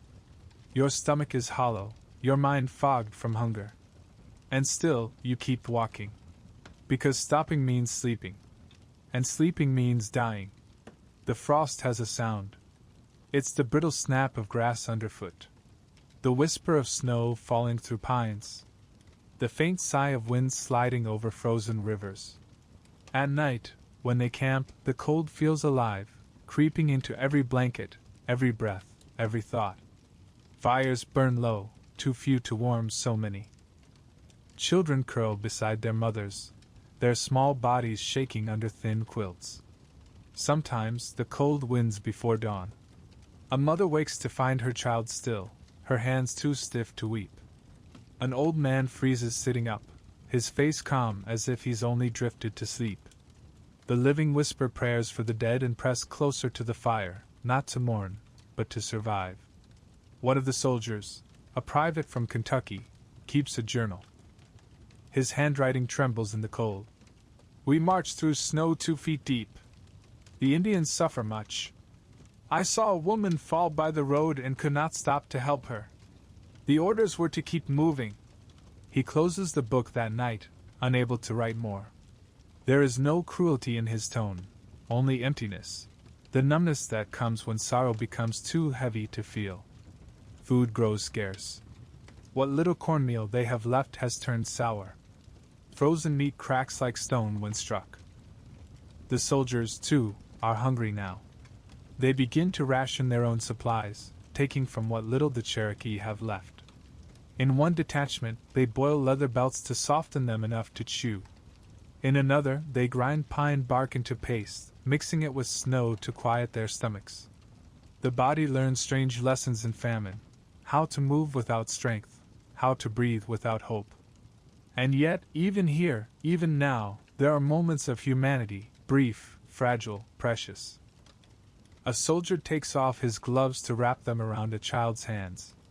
An old Cherokee woman, nearly blind, shares her last scrap of bread with a stranger. Someone begins to sing, a low, rhythmic chant carrying softly through the camp. We walk together. The fire lives inside us. Others join, their voices trembling, rising above the hiss of snow. The melody weaves through the dark like a thread of warmth. The soldiers listen, some turning away, because it sounds too much like grief turned holy. By January, the rivers freeze solid. They cannot cross them by ferry now, they must walk. The ice cracks beneath their feet, the sound sharp as gunfire. The children are carried, their faces pressed into their mother's shoulders. Those who slip are pulled back up, their wet clothes freezing instantly to their skin. They do not cry out, not from pride, but because there is no strength left for crying. Every few miles, they stop to bury the dead. The snow hides the earth, so they dig with sticks, with bare hands, whatever they can find. Sometimes the ground is too hard to break, and the bodies are covered only with branches and stones. Each grave is marked with silence. No names, no crosses, only the wind. By the time the last detachments cross into Arkansas, hundreds have already been left behind in shallow snow. There is one story, told quietly, like a prayer, of an elder named Ayoka. She was known in her village for her laughter, a voice like a bell. During the march, she fell ill. For days she walked anyway, leaning on a stick, humming songs under her breath. When she could no longer stand, her son carried her on his back. One morning she whispered to him, "Set me down. My feet want to feel the earth one more time." He did as she asked? She touched the snow with her bare hand, smiled faintly, and closed her eyes. They buried her beside the road. Her son marked the place with a cedar branch, a living thing, for a woman who refused to die in silence. The soldiers begin to die too. Frostbite, pneumonia, fever, the winter takes them indiscriminately. They burn their own dead quickly, too cold to dig. The smoke from their fires mingles with the Cherokee campfires until the air smells of ash and sorrow. It becomes impossible to tell whose grief belongs to whom. The road has claimed everyone equally now. Somewhere west of the White River, the snow turns to sleet. The wind lashes the wagon sideways, driving needles of ice into faces and eyes. The people stumble forward through it, heads bowed, their shapes blurred by the storm until they look like shadows walking across the white. One soldier writes home, "I have seen hell, and it walks in human form. Men and women turning black with cold. The little ones carried, or else left to the frost." He adds a single line at the bottom of the page. "The angels weep, if they can." It is said that even the rivers seemed to mourn. The Arkansas overflowed with thaw and rain, drowning the crossings, swallowing wagons whole. Those who could swim tried to help the others. Some made it across. Many did not. A young boy, no more than 12, is said to have whispered to his mother before stepping into the icy water, "If we die here, tell the mountains to remember our names." She nodded, though she could barely speak. They both crossed, barely, but she never forgot that sentence. She carried it in her heart for the rest of her life. By February, what remains of the march is a trail of bones and silence. The survivors move like ghosts, faces hollow, eyes distant. Each step is mechanical, each breath an act of defiance. They do not look back anymore. There is nothing left behind to see. Only graves, and snow, and the faint echo of drums that will never sound again. When they finally reach the edge of Indian territory, the snow begins to melt. Mud replaces ice. The rivers break open, carrying fragments of branches and frozen leaves downstream. But for many, it is too late. The winter has already taken what it came for.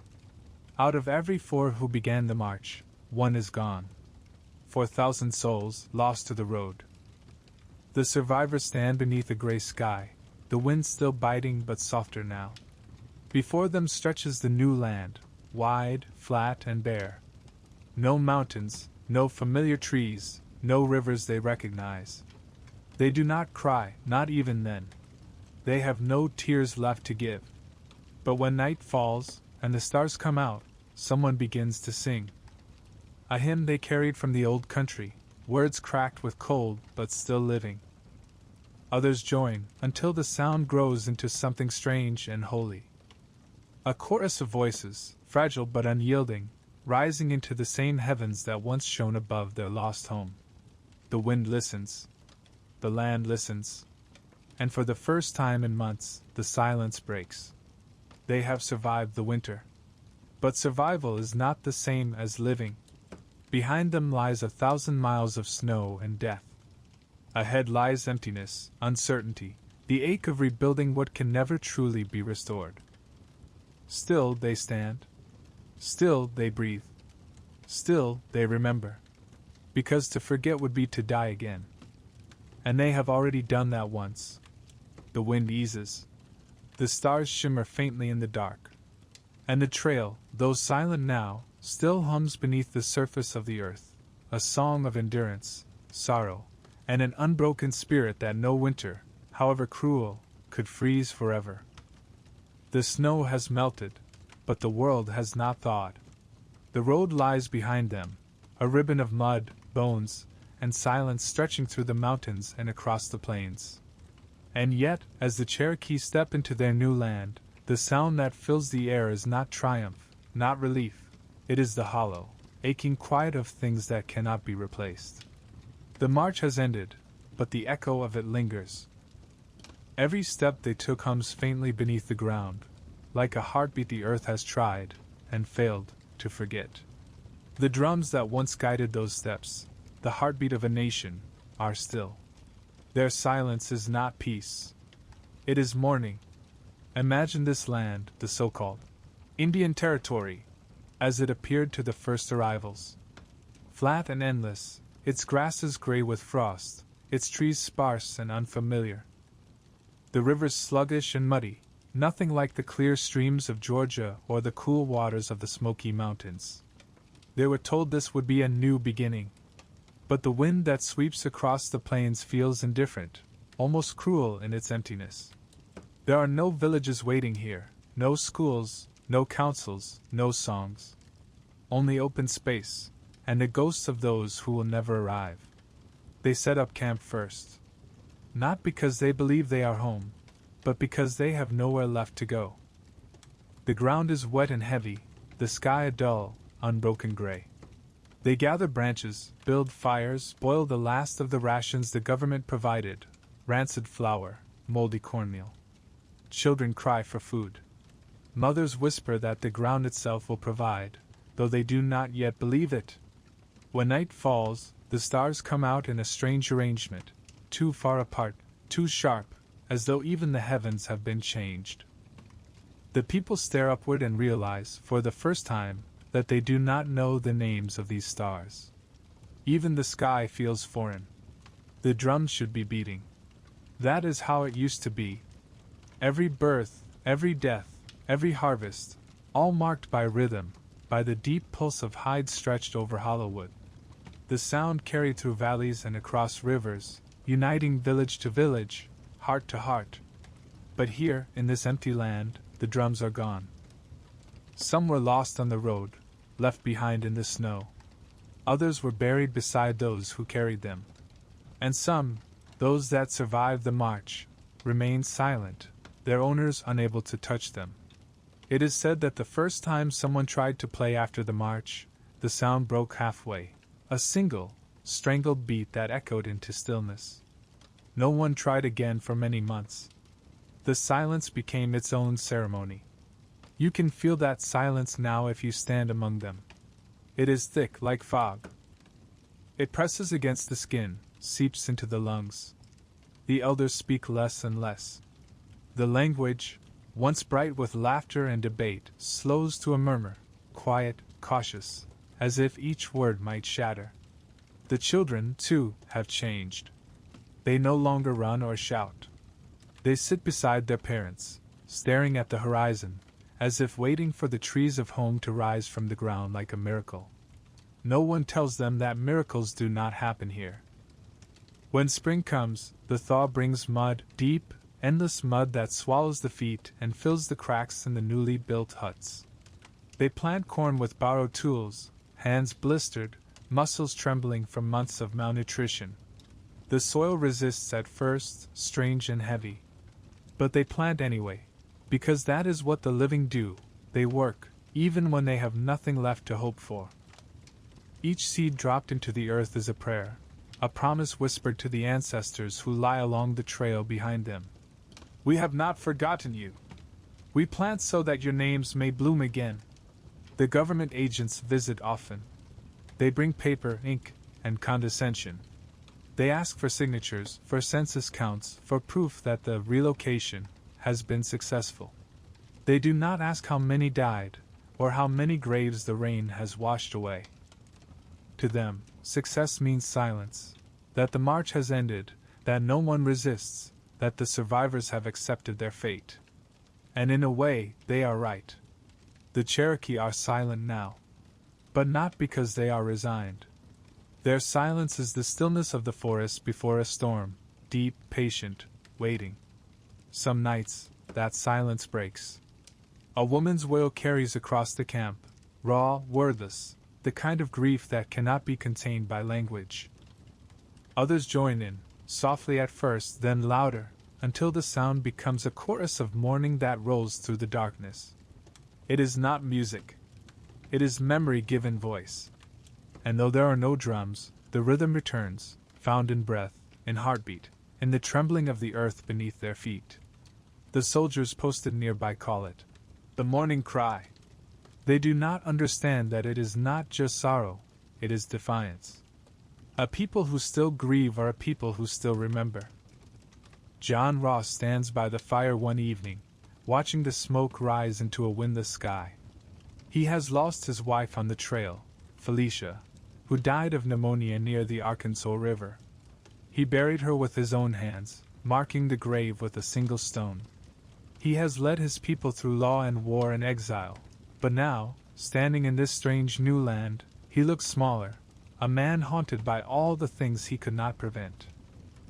And yet, every morning, he walks through the camp, speaking softly to the families, organizing the rebuilding, refusing to rest. Leadership, now, means endurance. He no longer speaks of justice. He speaks only of survival. In time, they build homes again, rough cabins of wood and mud, spaced along the rivers.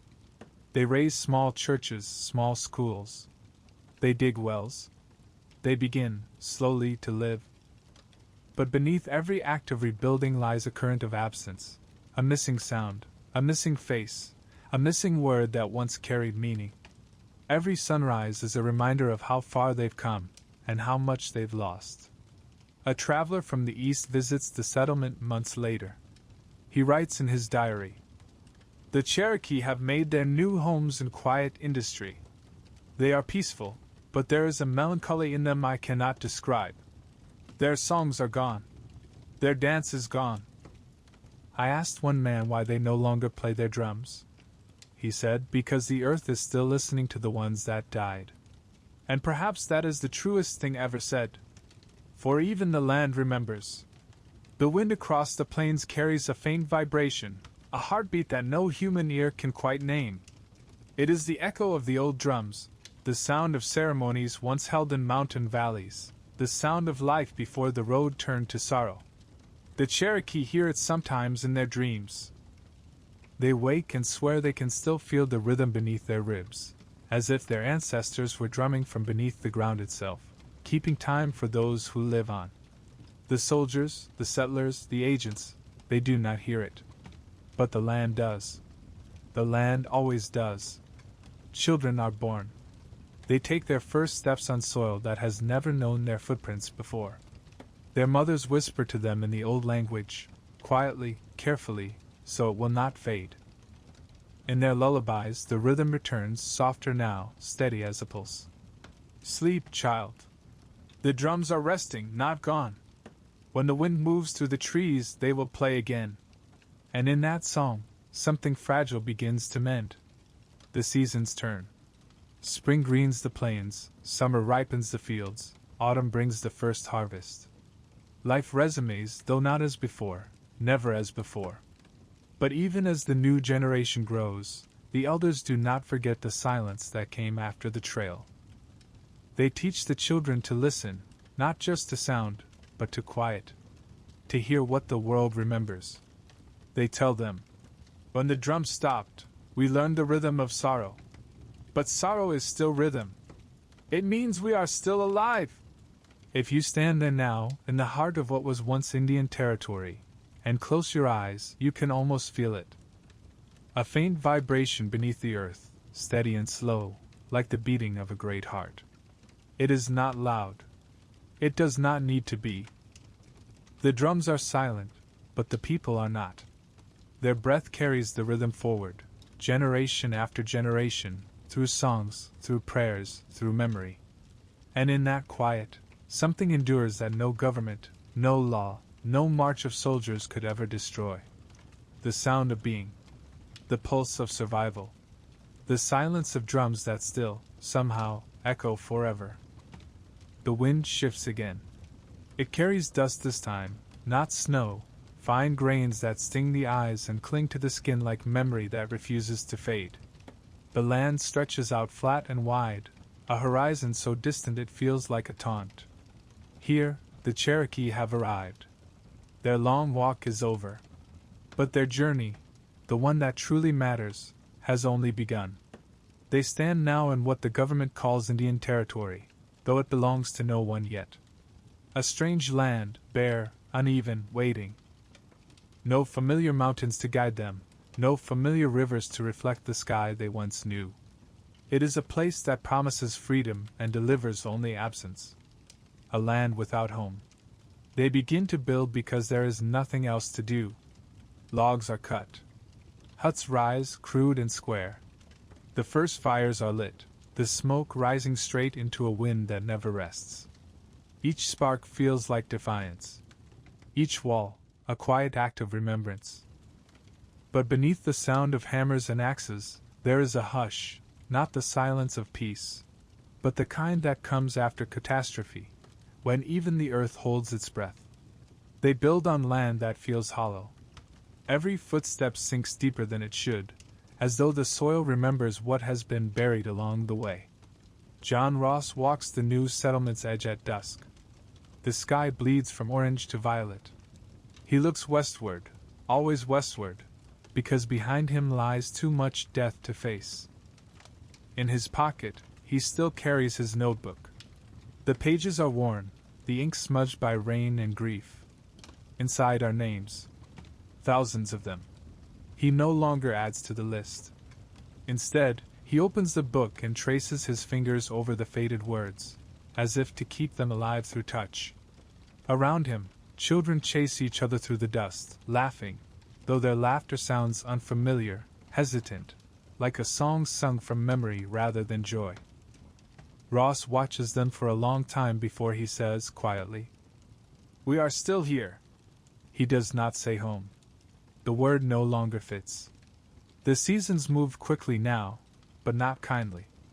Spring brings floods, rivers that swell and swallow what little the Cherokee have managed to plant. Summer brings drought, heat that cracks the ground open like bone. Autumn brings locusts. Winter brings hunger. Still, they endure. Because what else can they do? They plant again. They build again. They pray, sometimes in English, sometimes in Cherokee, sometimes in silence when no words will come. A mother kneels beside a shallow creek, washing her child's hair. The water runs brown, then clear again. She hums softly, not a hymn, but a lullaby from the old country. She does not realize that her voice carries far, that others stop to listen. For a moment, it feels like belonging. And yet, beneath every act of survival lies a shadow. Some nights, the wind changes direction, and the people swear they can smell wood smoke, not from their own fires, but from the homes they left behind. They wake from dreams of green hills, of rivers that sing through the stones, of paths that lead nowhere but home. They wake, and there is only dust. The dreams become both comfort and torture. They remind the survivors of what was real, and of what will never return. The government sends surveyors and agents, all with instructions and ledgers and promises. They draw lines across the map, dividing land that is already divided by grief. They speak of opportunity, of progress, of rebuilding civilization. The Cherokee listen politely, nodding when required. They know better than to believe. They have learned that promises, like paper, burn easily. The men rebuild their council, meeting under a large oak that stands alone in the field, the only tree old enough to remember what the world was like before. They pass laws. They appoint judges. They write letters to Washington, demanding fair treatment, aid, justice. Few of those letters are answered. Still they write. Still they meet. Because to govern themselves, even here, is to refuse extinction. The women carry the heavier burden. They mend clothes, gather herbs, teach the children the words of their ancestors. In the evenings, when the sky deepens to indigo, they light fires and tell stories, the same stories their mothers told in the mountains. Of Selu, the corn mother who gave her life so her people would never go hungry. Of Kunadi, the hunter, and the first fire stolen from the gods. The children listen wide-eyed, the flames flickering in their faces.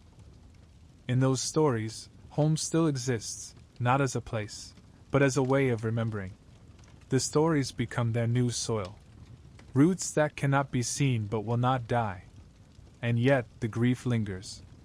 One evening, A young man stands at the edge of the camp, a handmade drum in his hands. It is the first to be carved since the march.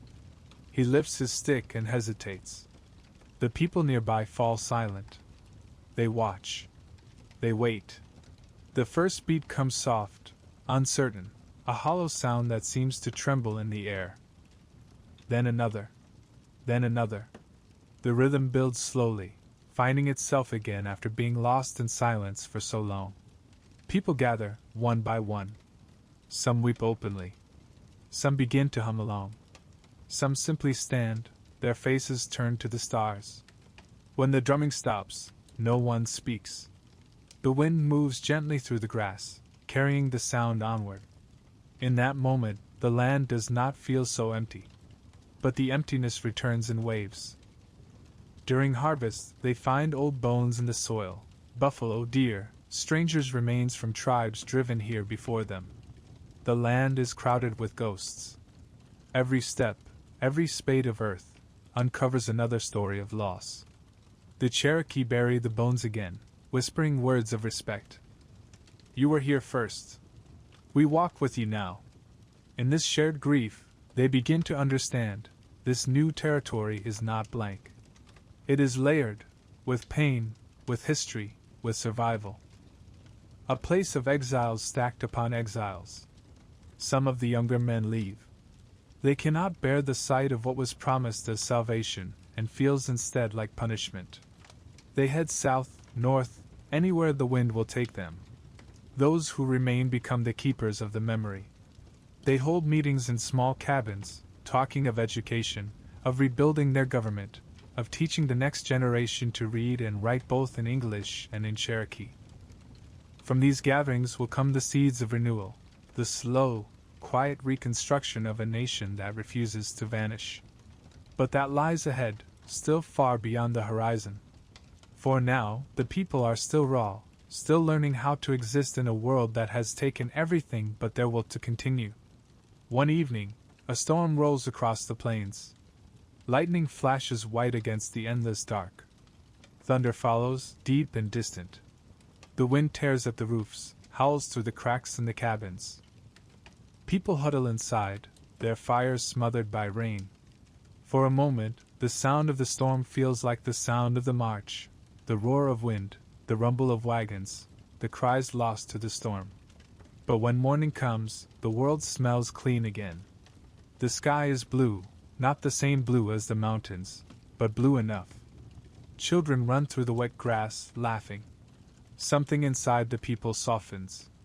The land may not be home, but it is no longer foreign. The wind, though restless, carries their voices now. There is a word in Cherokee, Ulitz Vivsa.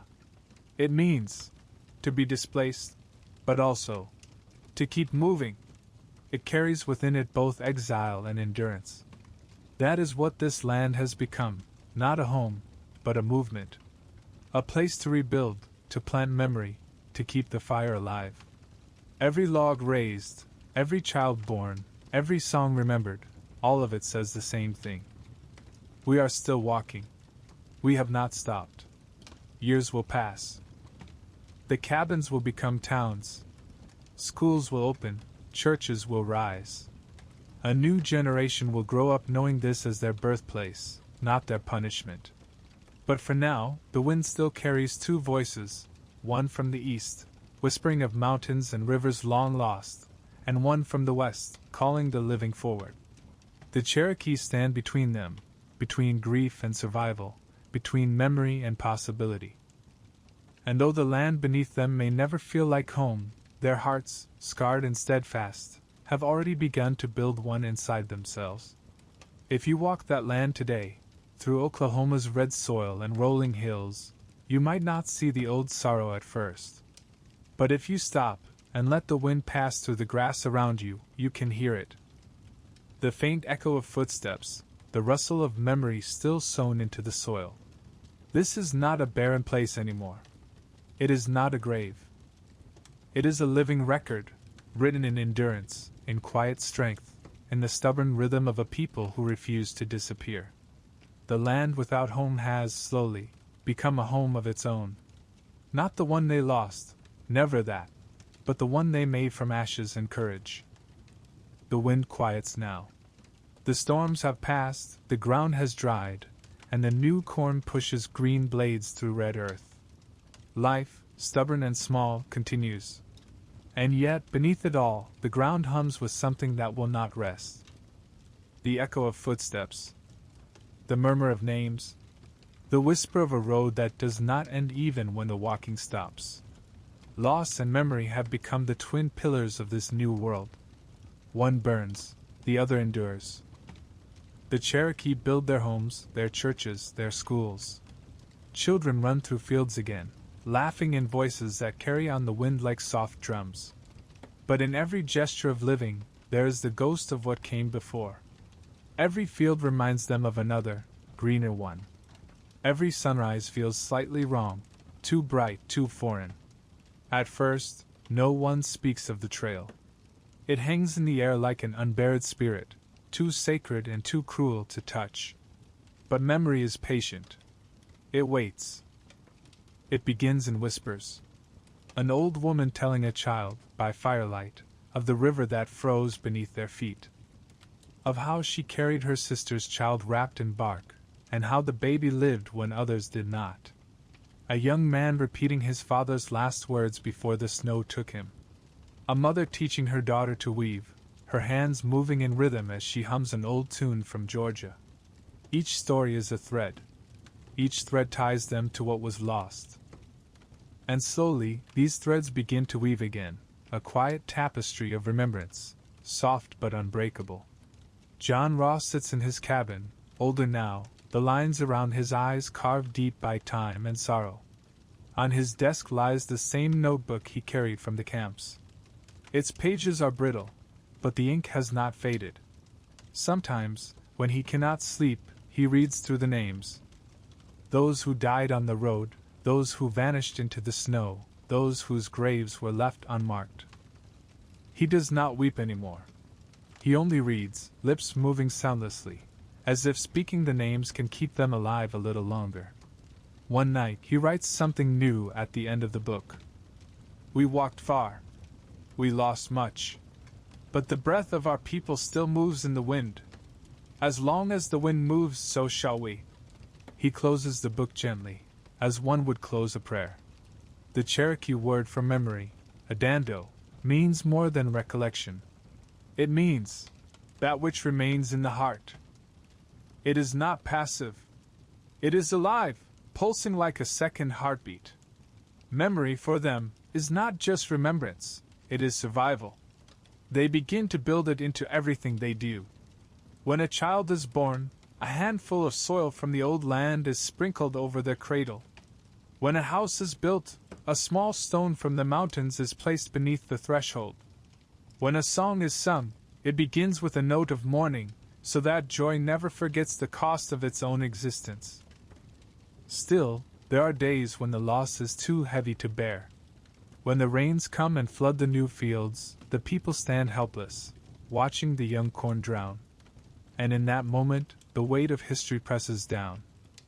The memory of lost land, lost families, lost faith. They ask themselves quietly, was it all for nothing? But when the storm passes, and a single stalk remains standing, the answer rises with the dawn. No. It was for this breath, this heartbeat, this one green thing that refuses to die. Years pass. The children grow into adults who never saw the mountains but dream of them anyway. The old stories keep those mountains alive, green and misty and eternal. The young ones speak the Cherokee tongue mixed with English, their voices carrying the rhythm of both worlds. Some leave for cities, for schools, for the new world the white men built.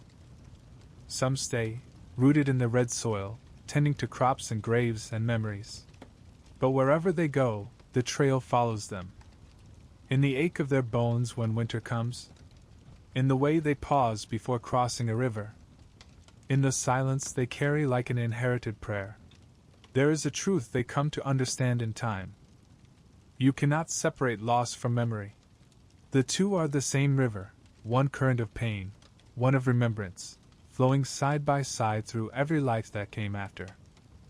When they speak of the trail now, they do not speak only of death. They speak of endurance. Of the mothers who walked barefoot through snow. Of the men who carried the weak. Of the children who sang so their parents would not fall apart. It becomes not only a story of grief, but of grace. A testament to what the human spirit can bear and still remain human. In the evenings, they gather by firelight again. Someone brings out a drum, not the same as before, but close enough. The beat starts slow, then steadies. Voices rise, old songs mixed with new ones, Cherokee words blending with English hymns. We remember you, they sing. We remember. The flames sway, the smoke curls toward the stars. And for a heartbeat, the distance between past and present collapses. The trail, the camps, the lost, all of it feels close, as if the air itself bends to listen. There are stories that the wind tells here, too. On certain nights, when it passes through the tall grass just right, it sounds like footsteps, a soft rhythm, steady, unending. Those who hear it do not speak of fear. They say it is the ancestors walking beside them, keeping time so the living never lose their way. Children learn to fall asleep to that sound. It becomes as familiar as rain. In time, monuments will rise. Poems will be written. The world beyond the Cherokee Nation will come to know the words. Trail of Tears. But for those who lived it, and for those who carry its echo, the monuments are not enough. They know the trail not as history, but as inheritance. It is not carved in stone, it is carved in bloodlines. It lives in every heartbeat, every breath taken beneath these same vast skies. John Ross will die in 1866, 3 decades after the march. At his funeral, they say the wind was gentle, and the air smelled of cedar. Some of the elders wept openly. Others stood in silence, listening to the wind move through the trees, whispering his name. They buried him beside the Arkansas River, a river that had carried sorrow and survival both. And even as his grave filled with earth, the people did not say goodbye. They said, Diyahi. It means, you are loved. Because love, too, is a kind of memory. Generations later, the descendants of those who walked will return to the old homeland, not to reclaim it, but to remember. They will stand where their ancestors once lived, their hands pressed to the earth, their eyes closed. And they will feel the heartbeat of the land answer beneath their palms. Not angry, not bitter, simply there, like a song that never ended.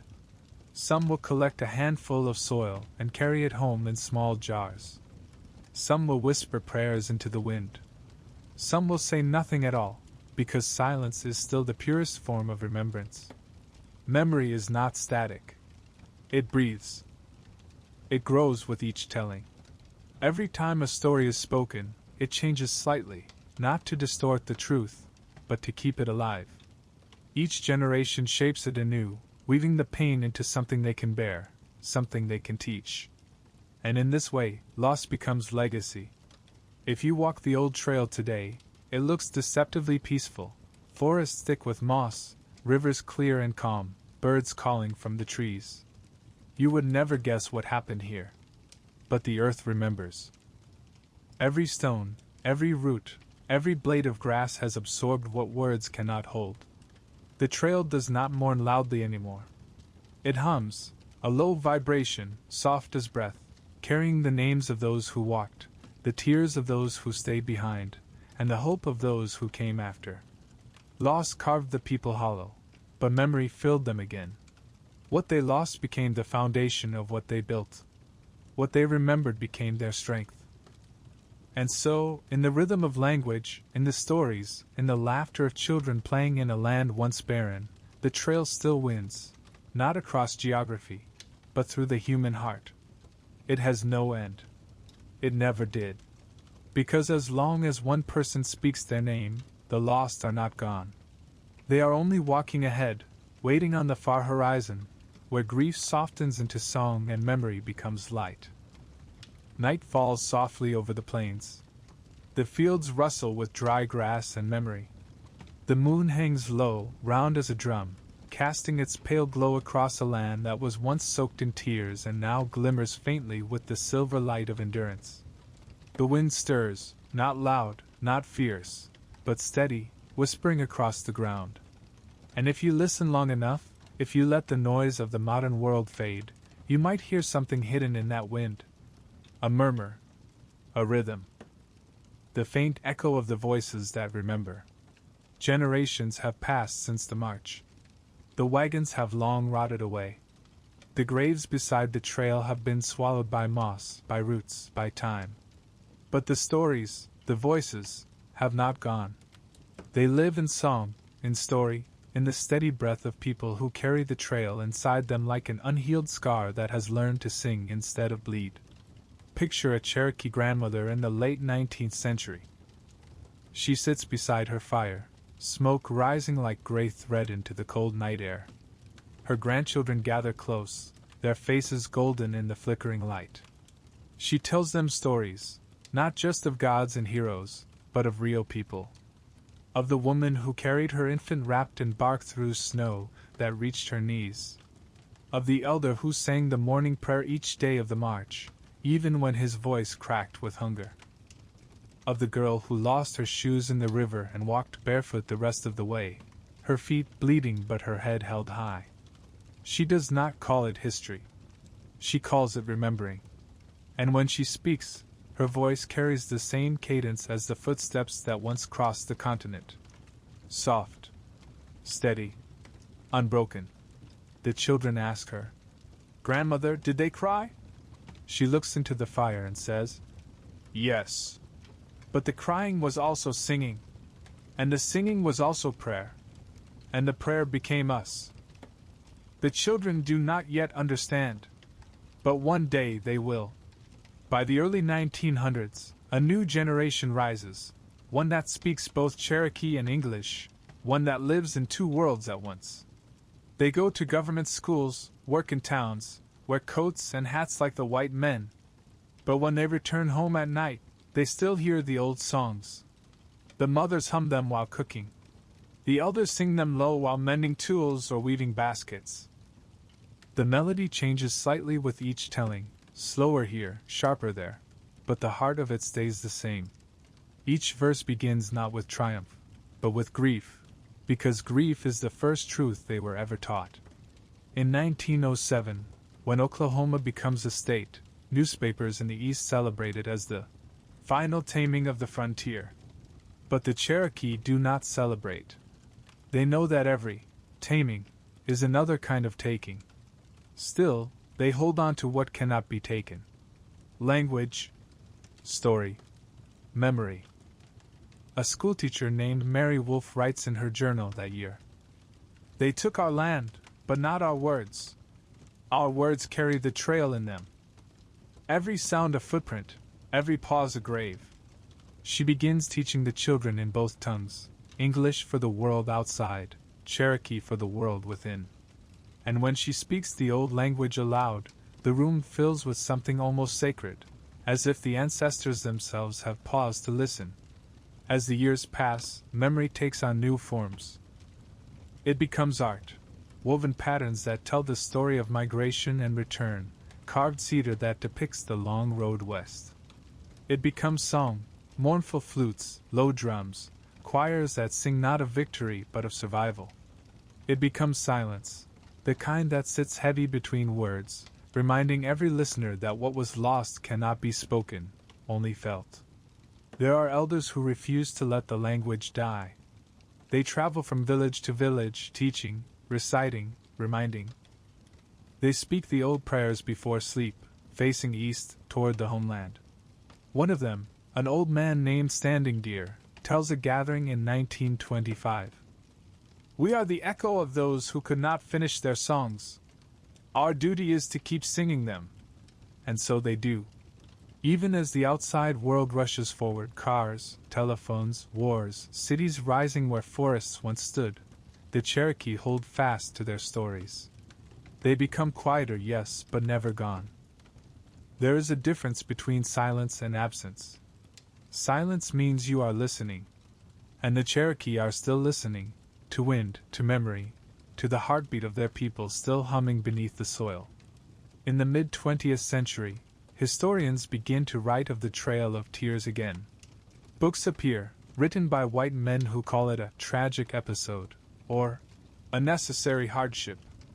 The tone is cold, clinical, safe. But in Cherokee homes, the story sounds different. It is not an episode. It is not history. It is breath. When they speak of it, their voices drop low, reverent. They do not say, "They walked." They say, "We walked." Because time has not separated them from their ancestors. It never could. You can hear those voices even now, carried in the cadence of Cherokee prayer songs. Listen closely, and you'll find layers within them. The rhythm of feet through snow. The wail of a mother beside a frozen river. The sigh of wind through pine. It is not sadness alone that fills those songs. It is continuity. A promise whispered from one generation to the next. We remember you. We will not let the world forget. In the 1960s, as America rages with its own reckonings, civil rights, war, protest, the Cherokee Nation begins to reclaim what was taken long ago. Young people, descendants of those who walked, travel back east to trace the path. They collect stories from elders, record them on tapes, photograph the trees, the stones, the creeks. They walk barefoot through sections of the trail, not out of penance but out of connection. They call it a pilgrimage of voices. At one bend of the Tennessee River, an old woman from Tahlequah stands looking into the water and says, "My great-grandmother crossed here. I can hear her still when the wind moves this way." The younger ones nod, though the air is silent. They understand. Because the sound she hears is not in the wind, it is in her blood. As the years turn to decades, memory becomes celebration, too. Powwows and gatherings echo with laughter and song. Children wear beadwork patterned after the constellations their ancestors followed west.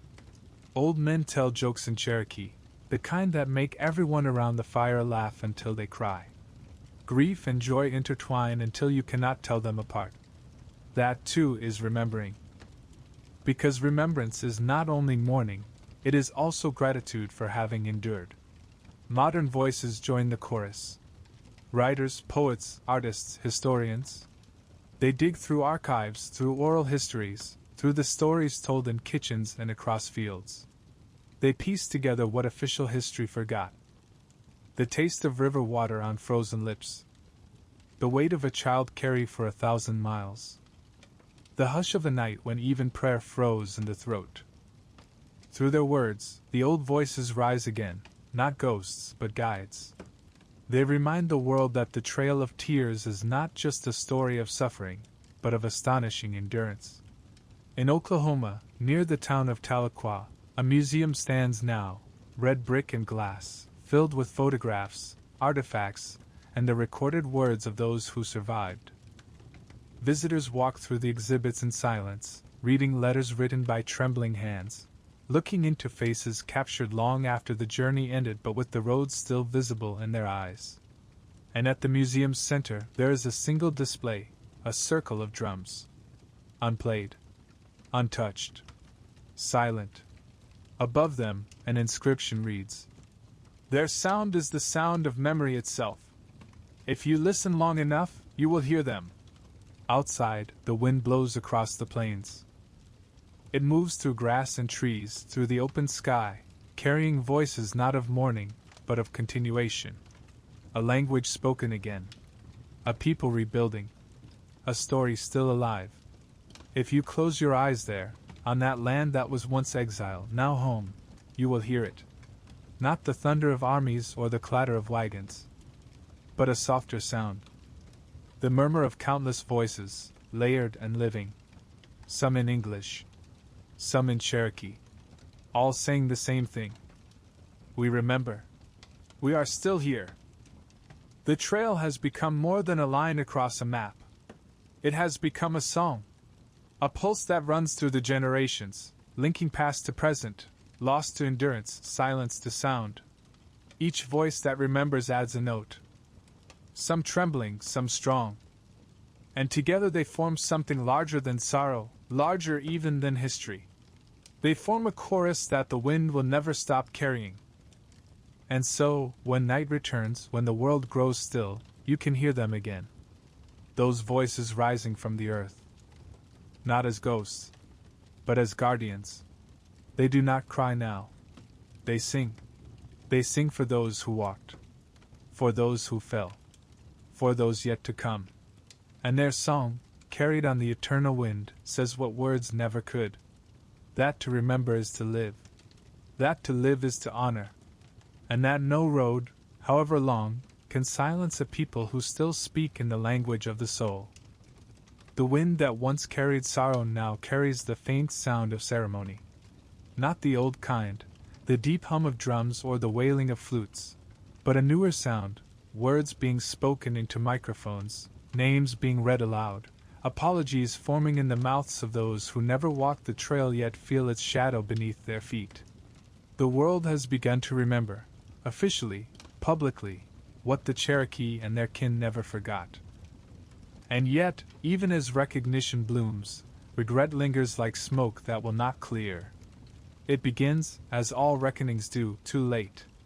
For more than a century after the Trail of Tears, the story is told in whispers, if at all.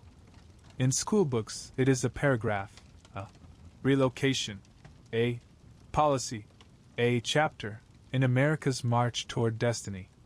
Clean words. Cold words. Words that sound like they were written with gloves on. The truth, the crying, the hunger, the graves, is not spoken. The children of those who walked learn early that the world does not want to hear their pain. So they carry it quietly, like a stone under the tongue. By the turn of the 20th century, monuments rise to generals and presidents, not to the people they displaced.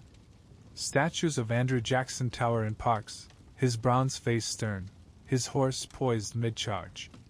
The plaques beneath speak of victory, of vision, of leadership. But the earth around those statues holds another story, a story of graves that have no markers, of tears that fell into rivers still running red with memory. And though the nation celebrates its heroes, the wind that circles those monuments whispers something truer. It whispers, "They remember what you forget." Still, time moves forward. Wars come and go. Generations rise, build, fall, rebuild again. And with each cycle, the silence cracks a little more.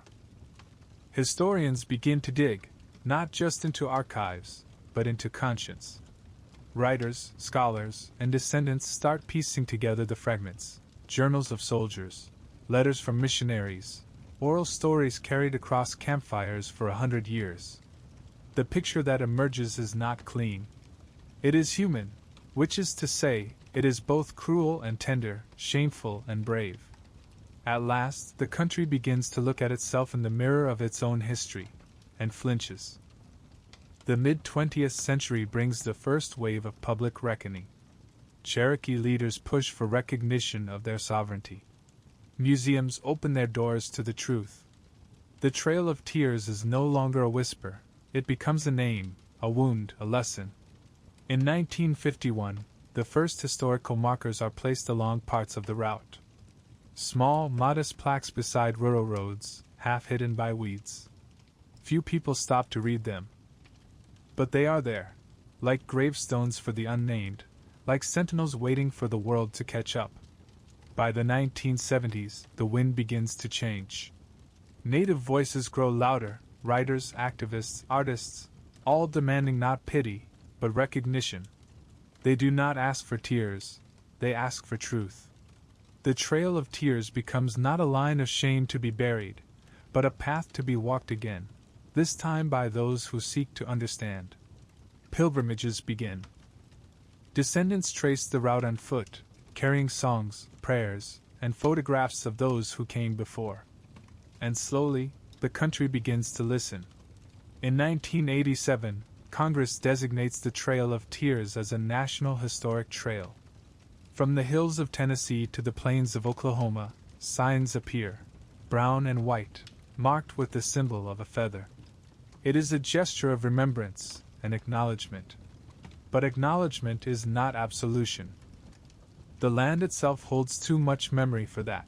Too many bones, too many tears soaked into the soil. Still, there is something powerful in walking the road again, not in chains but in choice. Modern Cherokee youth walk sections of the trail each year. They camp under the same stars, sing the same songs their ancestors once sang to keep from breaking. They talk about the future, not the one taken from them, but the one they will shape. At night, as the campfires crackle, they speak of resilience, of survival, of identity reclaimed. And if the wind moves just right, it sounds like voices answering them, soft, approving, endless. But for the nation itself, recognition is slower. Governments move with the pace of guilt, reluctant, cautious, afraid of the mirror. Presidents speak of bravery and expansion, of destiny and democracy, but rarely of the cost. For years, the story of the Trail of Tears remains a wound America is willing to describe, but not to touch. And then, one day, words of regret begin to surface, tentative at first, fragile as frost. In 1993, the U.S. Congress issues a resolution of deep regret for the removal of Native peoples. The document is read aloud, dignified, distant, phrased in careful tones. It does not say, apology. It does not name Jackson. It does not name the dead. But still, for those who remember, the moment carries weight. It is not forgiveness, but it is a breath. It is the first crack in the silence more than a century old. Years later, in 2009, another statement comes, this time from the president. Barack Obama signs an official congressional apology to Native Americans for centuries of mistreatment. The words are printed on parchment, sealed, and filed away. Few ever hear them read aloud. No ceremony accompanies them, no national broadcast, no day of mourning. History, it seems, still prefers to whisper its regrets. And yet, the words exist. They cannot be unwritten. For the first time, the government admits, in writing, that the wound was real. But recognition, the Cherokee know, is not the same as reconciliation. Apologies are like rain. They wash the surface but never reach the roots. The land is still divided. The language still endangered. The old songs still fight to be heard above the hum of the modern world. And so the Cherokee do what they have always done. They keep moving forward, carrying both the wound and the wisdom it left behind. They build new schools that teach in Cherokee. They tell the story of the trail not just as suffering, but as survival, a lesson in how to live when the world insists you should not. In Tahlequah, at the Cherokee Heritage Center, there is a stone path that winds through a grove of oak and sycamore. Each stone bears a name, not of the famous, but of the ordinary, farmers, mothers, children, healers. People who walked. People who endured. Visitors kneel to touch the names, tracing them with trembling fingers. Some cry. Some whisper prayers. Some say nothing at all. And overhead, the trees murmur in the wind, a sound like breath, like language, like forgiveness beginning to take shape. Forgiveness is not forgetting. It never has been. Forgiveness, for the Cherokee, is remembering without letting the pain devour you. It is the quiet act of teaching a child to speak the language again. It is the planting of corn in the red earth each spring. It is the laughter shared under the same sky that once bore witness to their suffering. Forgiveness, they say, is not a gift to the oppressor, it is a medicine for the soul of the survivor. Recognition, then, is not enough. Regret, too, must be lived, not spoken. The real measure of remorse is what follows. The preservation of culture, the return of land, the honoring of history in truth and not in myth. And slowly, that work continues. Schools teach the story differently now. Children learn not just the dates and the distances, but the faces and the names. They learn that the Trail of Tears was not inevitable. It was a choice, made by men in rooms far from the cries it caused. They learn that history is not distant, it walks beside us still, whispering reminders when the world grows careless again. The wind has shifted once more. Where once it carried sorrow, it now carries something gentler, not hope exactly, but endurance polished by time. At memorials, at gatherings, at powwows, the elders speak of balance. Of how the world must remember both the horror and the beauty, the cruelty that tore them apart, and the strength that held them together. They say, if we only mourn, the world forgets we survived. If we only celebrate, the world forgets what it cost. So they tell the story in full, not to reopen the wound, but to keep the heart beating beneath it. And when the ceremonies end, when the speeches fade, the land itself carries on the remembering. The trail is still there, winding through forests, over rivers, through quiet fields where wildflowers bloom each spring. People walk it still, not in chains, not in exile, but in reverence.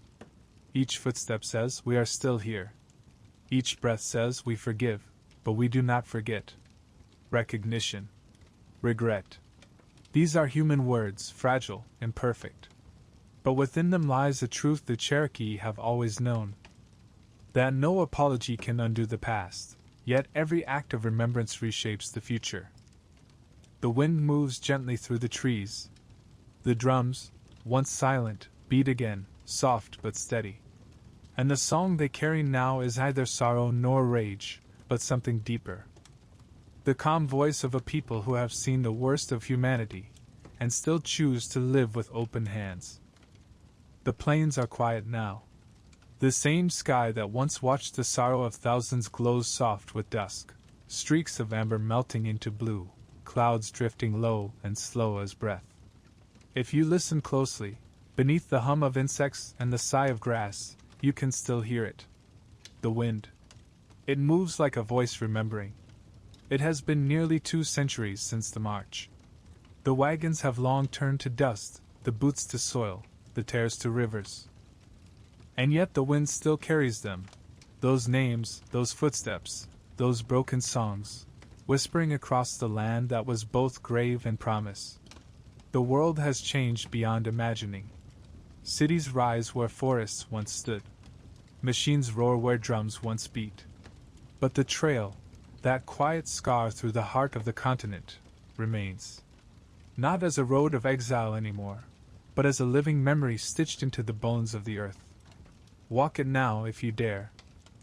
Not with pity, not as a tourist, but as a listener. Start at the eastern hills, where the fog still clings to the morning grass. Step where they stepped, the Cherokee, the Choctaw, the Chickasaw, the Creek, the Seminole. Each tribe walked its own road, yet all shared the same horizon, west, always west, toward the unknown. As you walk, feel the earth shift beneath you. Each root, each stone, each breath of air carries the residue of that journey. The echo of hands clutching one another in the dark. The whisper of prayers offered to a sky that gave no answer but silence. And yet, that silence was not empty. It was endurance. The wind, you'll find, is not cruel. It remembers. It carries stories the way a river carries silt, reshaping, softening, never losing the essence of what once was. Listen. You'll hear laughter in it now, too, the laughter of children born free on the same soil where their ancestors once wept. You'll hear language, Cherokee words spoken aloud again in classrooms, in ceremonies, in songs. You'll hear the sound of drums, not in mourning, but in rhythm with the earth's heartbeat. The wind still weeps, yes, but it also sings. If you stand on a rise at twilight, you can see how far the trail runs, not as a single line, but as a network of stories stretching across the continent. Each mile another verse. Each settlement another heartbeat. Each grave another seed from which remembrance grows. And as the light fades, the air begins to glow faintly with fireflies. They drift low, blinking in the tall grass like sparks of memory. The same glow that once lit the path for the lost now lights it for the living. In Tahlequah, the capital of the Cherokee Nation, the evening brings a hush that feels sacred. Children chase each other outside the Heritage Center. Elders sit on porches, their chairs creaking softly, their conversations lilting between English and Cherokee. They speak of harvests and weather, of families and futures. They do not speak much of sorrow anymore, but sorrow lives quietly in their tone, the way dusk lingers in the corners of daylight. It is not a burden now. It is a thread, woven through language, through story, through breath. A woman named Waya, her hair silver as moonlight, tells her granddaughter, "When the wind touches your face, that's them, the ones who walked. They never left us. They became the air itself." The girl listens, her eyes wide. She reaches out her hand and lets the wind curl through her fingers. For a moment she smiles, as though she's touched eternity. The trail has become pilgrimage. Every year, people, native and non-native alike, walk sections of it. They walk not to mourn, but to remember, not to suffer, but to understand. They carry tobacco to lay by rivers, cedar to burn in offering, cornmeal to scatter for the spirits of the lost. They sing songs passed down by voices that never forgot. And as they move through the same valleys, across the same rivers, through the same quiet woods, they feel it, that presence, that persistence.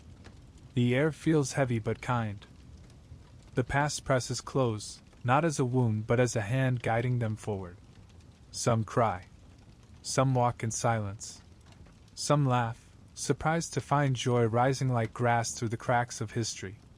At night the stars return, the same stars that once watched the march. Unchanged.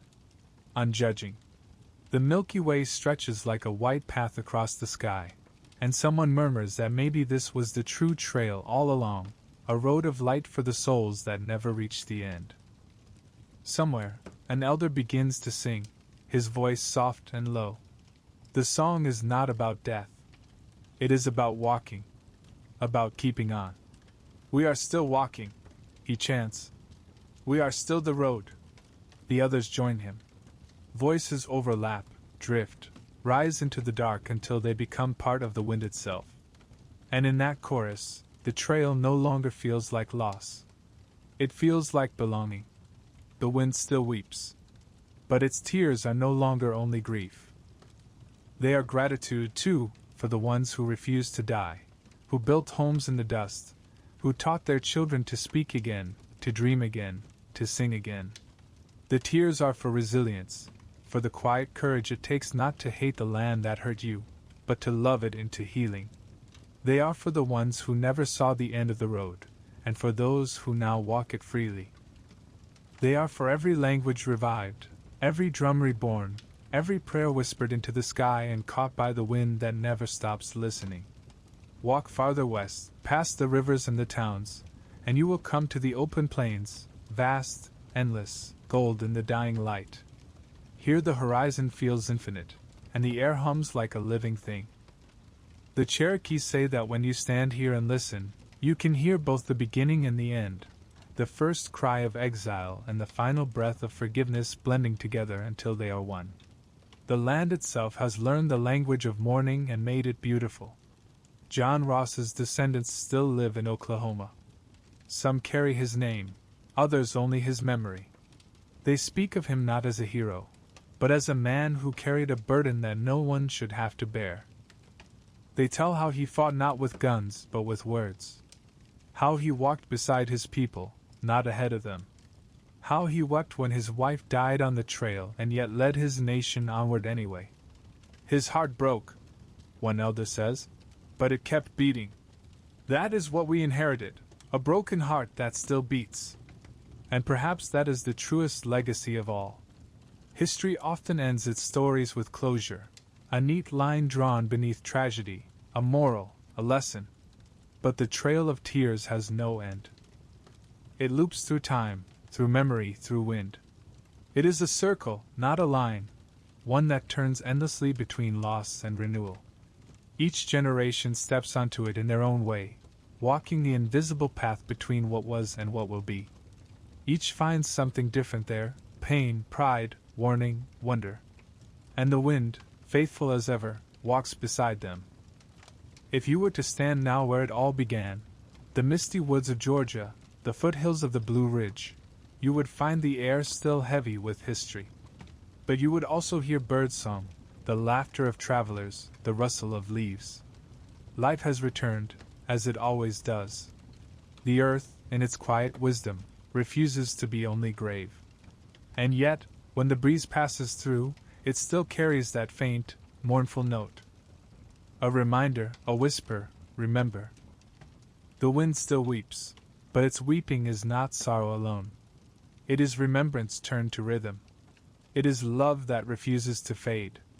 For every tear shed on that long road became part of the rivers that still flow, part of the soil that still feeds, part of the breath that still fills the lungs of those who walk beneath this same wide sky. They did not vanish. They became the wind. And the wind has never stopped moving. So, when you stand on that land, any part of it, east or west, mountain or plain, close your eyes. Let the air touch your skin. That touch is history. That whisper is survival. It says, "We are here. We have always been here." And in that moment, you will understand that the trail of tears was never just a tragedy. It was, and remains, a testament, proof that the human spirit can walk through hell itself and still find the strength to sing. The sun sinks low. The grass bends in the wind. Somewhere in the distance, a drum begins to beat, slow, steady, certain. Not for war. Not for mourning. But for memory. The wind moves through the trees and across the fields, carrying its eternal chorus. It does not fade. It does not rest. Because the wind still weeps. For the sorrow that was. For the beauty that remains. And for the voices that still rise. Soft as dawn, strong as eternity, saying, "We walked. We remember. We endure." And so, as the night settles, may these echoes of the past guide you gently into dreams, where the wind still sings, and the people still walk, and the story never ends,